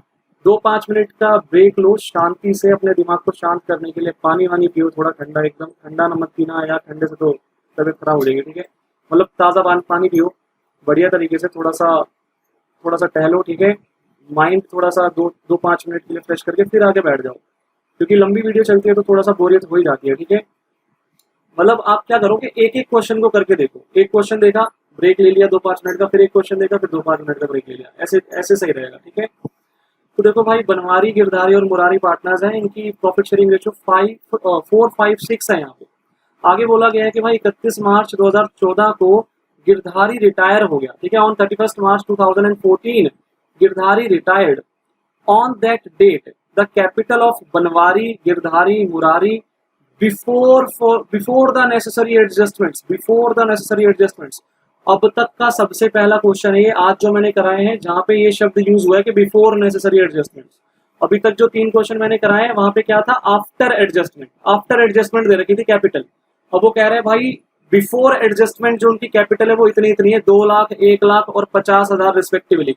बिफोर एडजस्टमेंट दे रखी है ये कैपिटल, इट मीन ये जो क्वेश्चन में जो बैलेंस शीट हमें दी जाती है उसकी कैपिटल है। ठीक है, इसमें कोई एडजस्टमेंट्स वगैरह अभी हमने नहीं कर रखी है। ये बैलेंस बीडी है कैपिटल अकाउंट का, ओपनिंग बैलेंस है कैपिटल अकाउंट का, जो बैलेंस शीट में हमें क्वेश्चंस के अंदर गिवन होता है। यहाँ पे अभी तक कोई भी एडजस्टमेंट्स नहीं किए, ये क्लोजिंग कैपिटल्स नहीं है। ठीक है, तो एडजस्टेड कैपिटल नहीं है ये हमारी नॉन एडजस्टेड कैपिटल, बिना किसी एडजस्टमेंट को किए हुए ये कैपिटल हमें दी गई है। कैपिटल अकाउंट में अभी तक हमने कोई भी एंट्री नहीं डाली। ठीक है, आगे देखते हैं। आगे यहाँ पे कहा गया कि on Girdhari's retirement goodwill of the firm was valued at 1,14,000। अब भाई वो ना सारी एडजस्टमेंट्स देगा तुमको कैपिटल अकाउंट बनाने के लिए। ठीक है, क्योंकि बिना कैपिटल अकाउंट बनाए अब तुम amount due to retiring partner नहीं निकाल पाओगे, और उसके लिए वो सारी एडजस्टमेंट्स दे रहा है। वो गुडविल की इन्फॉर्मेशन देगा, वो रीवैल्यूएशन की इन्फॉर्मेशन देगा, वो सारी इन्फॉर्मेशन देगा। ठीक है, तो देख लेते हैं। उसने बोला कि गिरधारी की रिटायरमेंट के टाइम पे फर्म की गुडविल 1,14,000 थी। आगे उसने बोला revaluation of assets and reassessment of liabilities resulted in a profit of 6,000। तो हमें रीवैल्यूएशन पे 6,000 का प्रॉफिट हुआ है। तो रीवैल्यूएशन पे जो प्रॉफिट होता है या लॉस होता है वो ओल्ड पार्टनर्स में ओल्ड रेशो में बांटा जाता है, तो उसको बांटने की एंट्री कर देंगे, और क्या होगा। आगे बोला कि भाई general reserve stood in the books at 30,000। तो 30,000 का जनरल रिजर्व पड़ा हुआ है हमारे पास, तो जनरल रिजर्व का ट्रीटमेंट क्या होता है, उसको भी पार्टनर्स में बांटना होता है, तो बांट देंगे। आगे बोला था amount payable to Girdhari was transfer to his loan account. जितना भी पैसा गिरधारी को ड्यू है, जितना हमें उसको देना है, वो उसके लोन अकाउंट में ट्रांसफर किया जाएगा। Banwari and Murari agreed to pay Girdhari 2 yearly instalment of 75,000 each, including interest 10% per annum on the outstanding balance during the first 2 years and the balance including interest in the 3rd year। ये जो मतलब information दी हुई है ना, ये आपको इन्फॉर्मेशन इलिस्ट्रेशन 28 की copy दे रखी है। इलिस्ट्रेशन 28 में जैसी इन्फॉर्मेशन दी गई थी वैसी इन्फॉर्मेशन है, मैं अभी करके दिखाऊंगा आपको। ठीक है, तो उस टाइप की इन्फॉर्मेशन आपको दी गई है। आगे उसने बोला कि जो फर्म है वो 31 मार्च को अपने खाते क्लोज करती है। Prepare Girdhari's loan account till it is finally paid, showing the working notes clearly. अब लोन अकाउंट मांगा गया आपसे, गिरधारी का loan account, but loan account बनाने से पहले आपको गिरधारी का कैपिटल अकाउंट भी बनाना पड़ेगा। बिना कैपिटल अकाउंट बनाए आप लोन अकाउंट नहीं बना सकते, क्योंकि आपको यही नहीं पता होगा कि amount due to retiring partner कितना है, तो भाई कहां से बनाओगे। ठीक है, तो amount due to retiring partner यहाँ पे हमें निकालना पड़ेगा। तो सॉल्यूशन स्टार्ट करते हैं। सबसे पहले तो मैं गिरधारीज कैपिटल अकाउंट बनाऊंगा। मैं सबका कैपिटल अकाउंट नहीं बना रहा यहाँ पे, ठीक है, इतना टाइम नहीं है मेरे पास, और इतना टाइम आपके पास भी नहीं होगा पेपर में। गिरधारीज कैपिटल अकाउंट बनाएंगे। तो 3 पार्टनर होते थे तो हम 3 कॉलम बना देते थे, अब एक ही पार्टनर है तो एक ही कॉलम बनाएंगे अमाउंट का, ठीक है। सिंपली गिरधारीज कैपिटल अकाउंट, तो यहाँ पे पर्टिकुलर्स आएगा, यहाँ पे अमाउंट आएगा, यहाँ पे भी पर्टिकुलर्स आएगा। तो ध्यान से देखना भाई, क्वेश्चन का आंसर ध्यान से देखना। हालांकि क्वेश्चन तो इजी है बट फिर भी अच्छे से देखोगे तो समझ में आएगा। और सबसे पहले तो भाई कितना उसका जो है कैपिटल का ओपनिंग बैलेंस हमें गिवन था क्वेश्चन में, बैलेंस बीडी कितना गिवन था भाई, देखो ध्यान से। जो बिफोर एडजस्टमेंट जो कैपिटल दी हुई थी गिरधारी की, वो कितनी थी, 1 लाख रुपए की थी, ठीक है। गिरधारी की कैपिटल 1 लाख रुपए की थी, तो 1 लाख रुपए मैंने यहाँ पे ओपनिंग बैलेंस लिख दिया कैपिटल अकाउंट के अंदर। इसके अलावा कैपिटल अकाउंट में और क्या क्या जाता था, तो भाई मैं फ्लो के हिसाब से सोचूंगा, फ्लो के हिसाब से सोचूंगा। सबसे पहले तो मुझे गेनिंग रेशो निकालनी पड़ेगी, फिर मुझे गुडविल का ट्रीटमेंट करना पड़ेगा, फिर मुझे रीवैल्यूएशन ऑफ एसेट्स और रीअसेसमेंट ऑफ लायबिलिटीज का ट्रीटमेंट करना पड़ेगा, फिर reserves, accumulated profit and losses का ट्रीटमेंट करना पड़ेगा। तो सबसे पहला काम तो क्या करना है भाई, हमें जो है गेनिंग रेशो निकालनी है। क्या मुझे यहाँ पे न्यू पार्टनर्स की न्यू रेशो गिवन है इस क्वेश्चन में? नहीं है। तो इधर देखो ध्यान से, ये तो बहुत इजी वाला केस हो गया। मैं ये सब फालतू की चीजें मिटाता हूँ यहाँ से। इधर देखो ध्यान से, मुझे न्यू पार्टनर्स की न्यू रेशो गिवन नहीं है, तो उस केस में जो गेनिंग रेशो है वो तो बहुत इजीली निकल जाती है। कैसे भाई, गिरधारी रिटायर हो रहा है ना, तो गिरधारी का शेयर छुपा दो, गिरधारी का शेयर छुपा दो, तो 4:6 आ गई हमारे पास। न्यू रेशो भी यही है और गेनिंग रेशो भी यही है, सिंपल, ठीक है। तो गेनिंग रेशो यहाँ पे इस तरह के केस में निकालने की जरूरत पड़ती नहीं है, जहाँ पे हमें न्यू रेशो नहीं दे रखी होती ना, वहां पे हमें गेनिंग रेशो सीधा पता चल जाती है इस तरीके से, ठीक है। कोई इन्फॉर्मेशन ही नहीं दी थी, सीधा सीधा बस उसने बोला कि गिरधारी रिटायर हो रहे हैं और ओल्ड रेशो ही दे रखी है, बस रेशो के बारे में कोई बात ही नहीं कर रखी क्वेश्चन में। तो ये हमारी 4:6 गेनिंग रेशो है और यही हमारी न्यू रेशो भी है, ठीक है, बनवारी की और मुरारी की। तो गेनिंग रेशो तो निकल गई, पहला काम हो गया। अगला काम गुडविल का ट्रीटमेंट। तो भाई गुडविल ऑफ फॉर्म दे रखी है हमें, कितनी दे रखी है गुडविल ऑफ फॉर्म भाई, ये दे रखी है हमें 1,14,000, ठीक है। तो मैं ट्रीटमेंट ऑफ गुडविल करूंगा, यहाँ पे थोड़ा स्पेस छोड़ के यहाँ पे करते हैं ट्रीटमेंट ऑफ गुडविल। तो फ्लो के हिसाब से चलना, बिल्कुल भी मात नहीं खाओगे, सब कुछ इजीली हो जाएगा, ठीक है। ट्रीटमेंट ऑफ गुडविल देखना भाई, यहाँ पे गुडविल ऑफ फॉर्म हमें दी गई है, गुडविल ऑफ फॉर्म हमें दी गई है कितनी, 1,14,000, 1,14,000। तो इसमें से रिटायरिंग पार्टनर कौन है, गिरधारी, तो गिरधारीज शेयर ऑफ गुडविल निकाल लेते हैं, गिरधारीज शेयर ऑफ गुडविल निकाल देते हैं। तो भाई 1,14,000 में गिरधारी का शेयर कितना है भाई, ऊपर से देख लेते हैं क्वेश्चन में। गिरधारी का शेयर कितना था, इसको मैंने 5 समथिंग कितना आया, 5/15, ठीक है, 5/15 आ गया। तो 5/15 यहाँ पे हमारे पास गिरधारी का शेयर आ गया। तो ये हो गया 1,14,000 इंटू 5 डिवाइडेड बाई 15, तो ये हो गया 38,000। तो 38,000 रुपीज गिरधारी को पे किए जाएंगे। कौन पे करेगा, जो गेनिंग पार्टनर्स हैं। गेनिंग पार्टनर्स कौन है, गेनिंग पार्टनर्स हैं बनवारी और मुरारी। तो एंट्री क्या होती है गुडविल की, gaining partners capital account debit to sacrificing partners capital account. तो Banwari's capital account debit, Banwari's capital account debit, Murari's capital account debit, Murari's capital account debit, और to Girdhari's capital account, Girdhari's capital account. 38,000 Girdhari को देने हैं। किस रेशो में पे किए जाएंगे भाई, गेनिंग रेशो में, जो कि 4:6 की मैंने अभी भी बताया था। तो 38,000 इंटू 4 डिवाइडेड बाई 10, तो 15,200 तो बनवारी पे करेगा, और बाकी यहाँ पे 38,000 into 6 divided by 10, sorry 38,000 into 6 divided by 10, तो 22,800 रुपए जो है ये मुरारी पे करेगा, being goodwill adjusted, being goodwill adjusted. अब ये एंट्री हमें कहाँ पे पोस्ट करनी है, गिरधारी के कैपिटल अकाउंट में। गिरधारी का कैपिटल अकाउंट क्या हो रहा है, क्रेडिट, तो क्रेडिट साइड पे एंट्री होगी किस नाम से, by Banwari's capital account. Posting तो आती होगी सबको, by Banwari's capital account and by Murari's capital account.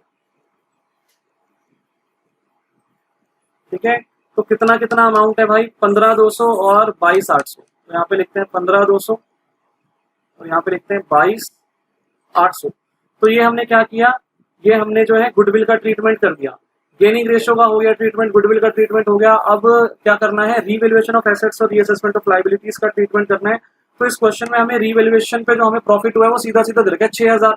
तो ये 6,000 का प्रॉफिट हम किस में बांटेंगे, ये हम किस में बांटेंगे, तो भाई ओल्ड पार्टनर्स में। तो इसकी एंट्री क्या होगी, ये हमने फर्स्ट एंट्री की थी, यहाँ पे सेकंड एंट्री देखो, revaluation account debit, revaluation account debit और to all partners capital account. तो बनवारीज कैपिटल अकाउंट,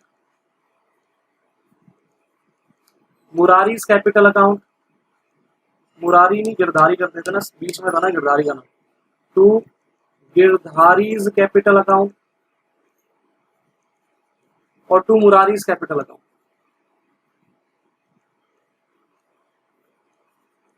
तो भाई 6,000 रुपए इनकी रेशो में बांट देंगे, 4:, कितना था, 4:5:6 था। तो 6,000 इंटू 4 डिवाइडेड बाई 15 करेंगे तो 1,600 आएगा यहाँ पे। और ऐसे ही 6,000 इंटू 5 डिवाइडेड बाई 15 करेंगे तो यहाँ पे 2,000 आएगा।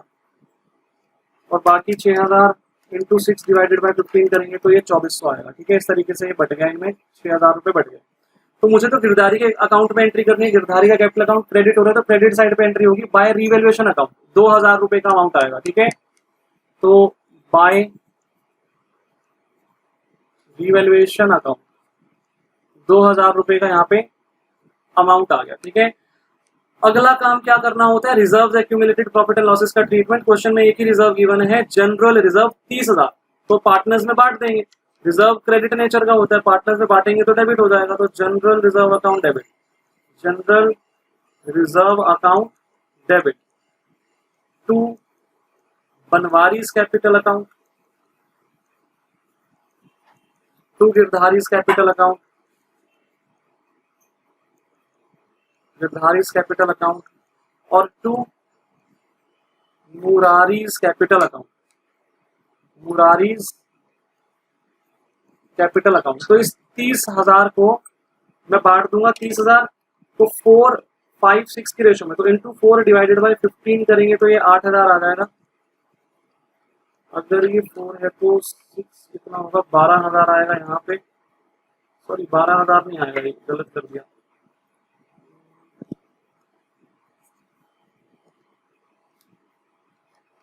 अगर ये 4 है तो 5 कितना, ये 10,000 आएगा। अगर ये 5 है तो 6 कितना, ये 12,000 आएगा। ठीक है, तो being reserve distributed, being reserve distributed, तो मुझे तो गिरधारी के अकाउंट से लेना देना है बस, मैं और किसी का कैपिटल अकाउंट तो बना ही नहीं रहा यहाँ पे। तो क्रेडिट हो रहा है गिरधारी का कैपिटल अकाउंट, तो एंट्री क्या होगी, बाय जनरल रिजर्व अमाउंट कितना आएगा, 10,000। तो यहाँ पे bye general reserve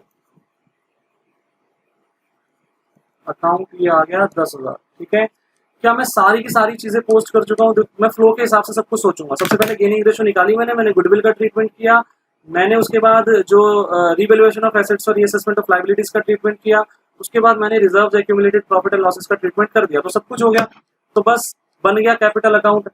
balancing figure निकालेंगे, अमाउंट ड्यू टू गिरधारी आ जाएगा। तो टोटल करते हैं भाई, 1,00,000 प्लस 15,200 प्लस 22,800 प्लस 2,000 और प्लस 10,000, तो ये आ गया 1.5 लाख रुपए।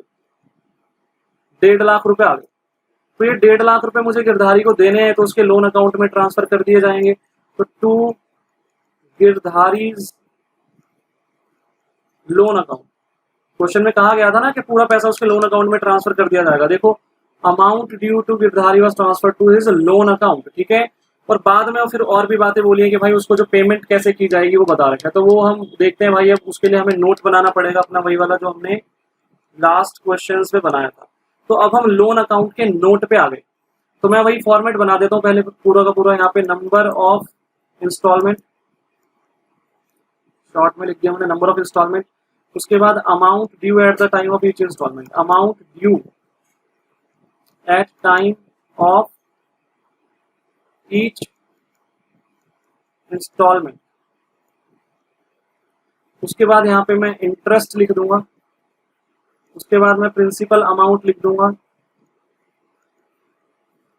और लास्ट में मैं टोटल अमाउंट ऑफ इंस्टॉलमेंट लिख दूंगा, टोटल अमाउंट ऑफ इंस्टॉलमेंट मैं यहाँ पे लिख दूंगा। अब यहाँ पे जो इन्फॉर्मेशन हमें दी गई है वो क्या है, एक बार पढ़ लेते हैं। लोन अकाउंट से रिलेटेड इन्फॉर्मेशन क्या है। तो भाई मैं फालतू की बातें यहाँ से ये मिटा देता हूँ ताकि मुझे नजर में आए सब। तो देखो भाई यहाँ पे क्या क्या कहा गया, यहाँ पे कहा गया कि Banwari and Murari agreed to pay Girdhari 2 yearly instalment, 2 साल वो इंस्टॉलमेंट पे करेंगे, 2 ईयरली इंस्टॉलमेंट ऑफ 75,000 ईच, 75,000 की 2 इंस्टॉलमेंट वो पे करेंगे, इंक्लूडिंग इंटरेस्ट। इसमें इंटरेस्ट जुड़ा हुआ है 10,000, इसमें इंटरेस्ट जुड़ा हुआ है 10%, 10%, ठीक है। तो 10% का इंटरेस्ट इसमें जुड़ा हुआ है जो कि किस पे लगेगा, on the amount outstanding, on the outstanding balance during the first 2 years. तो पहले 2 साल में जो भी आउटस्टैंडिंग बैलेंस रहा होगा उस पे वो 10% का ब्याज लगा होगा, तो कोई नई बात तो है नहीं इसमें। आगे बोला है जो बैलेंस बच जाएगा वो तीसरे साल में पे करेंगे, the balance including interest in the 3rd year, ठीक है। तो अब इसको सॉल्व करना है भाई, तो इधर देखो ध्यान से। पहली इंस्टॉलमेंट फर्स्ट वाली यहाँ पे, सेकंड वाली यहाँ पे और थर्ड वाली यहाँ पे। पहली और दूसरी इंस्टॉलमेंट का अमाउंट, टोटल अमाउंट कितना है, 75,000 ये उसने बता रखा है। टोटल अमाउंट मुझे कितना देना था, 1.5 लाख रुपए देने थे मुझे गिरधारी को, 1.5 लाख रुपए। तो फर्स्ट इंस्टॉलमेंट के टाइम पे अमाउंट आउटस्टैंडिंग कितना होगा, 1.5 लाख। तो भाई ब्याज कितना लगेगा, 1.5 लाख पे 10% का ब्याज लगेगा, मतलब 15,000 का ब्याज लगेगा। और मैंने टोटल पेमेंट 75,000 की है देखो पहली इंस्टॉलमेंट में, उसमें से 15 का तो ब्याज है, तो 60,000 का प्रिंसिपल अमाउंट होगा। ये बात समझ में आती है। इसका मतलब अगली इंस्टॉलमेंट के टाइम पे अब अमाउंट आउटस्टैंडिंग कितना होगा, 90,000। भाई 1.5 लाख में से 60,000 दे चुका हूं मैं, तो 90,000 मेरे बाकी रहेंगे कि नहीं रहेंगे, 90,000 बाकी रहेंगे। तो ब्याज भी किस पे लगेगा, 90,000 पे लगेगा 10%, तो 9,000 का ब्याज लगेगा। और अगली इंस्टॉलमेंट का अमाउंट मैंने 75,000 पे किया है, तो 75,000 में से 9,000 अगर मैं ब्याज निकाल दूं तो मैंने 66,000 रुपीज अगली इंस्टॉलमेंट के अंदर प्रिंसिपल अमाउंट के दिए हैं। अब भाई टोटल 1.5 लाख मुझे देना था, 1.5 लाख में से 60,000 मैं यहाँ पे दे चुका हूँ, तो माइनस कर देते हैं, और 66 में यहाँ पे दे चुका हूँ तो ये भी माइनस कर देते हैं। तो अब कितना बचा, 24,000 बच गया। तो थर्ड इंस्टॉलमेंट के टाइम पे 24,000 रुपया देना था मुझे, उस पर 10% का ब्याज लगेगा, मतलब 2,400 रुपए का ब्याज लगेगा। तो 24,000 देना था, 2,400 का ब्याज भी देना था, तो 26,400 रुपए टोटल जो है वो मुझे यहाँ पे पे करने पड़ेंगे। तो ये मेरा नोट बन गया बहुत ही आसानी से, ठीक है। मतलब सारी बात समझने वाली है, यहाँ पे कोई मैं आपको तरीका नहीं बता सकता कि यही तरीका होगा, ऐसे ही क्वेश्चन होगा, ठीक है। रट्टाफिकेशन जो बच्चा करना चाहता है उसके लिए ये है ही नहीं, ठीक है, उसके लिए तो कॉमर्स ही नहीं है ना, ठीक है। लेकिन फिर भी कुछ बच्चे छोड़ेंगे थोड़े ना। तो यहाँ पे हम लोग क्या बनाने वाले हैं, गिरधारीज लोन अकाउंट बहुत इजीली बन जाएगा अब तो। गिरधारीज लोन अकाउंट, गिरधारीज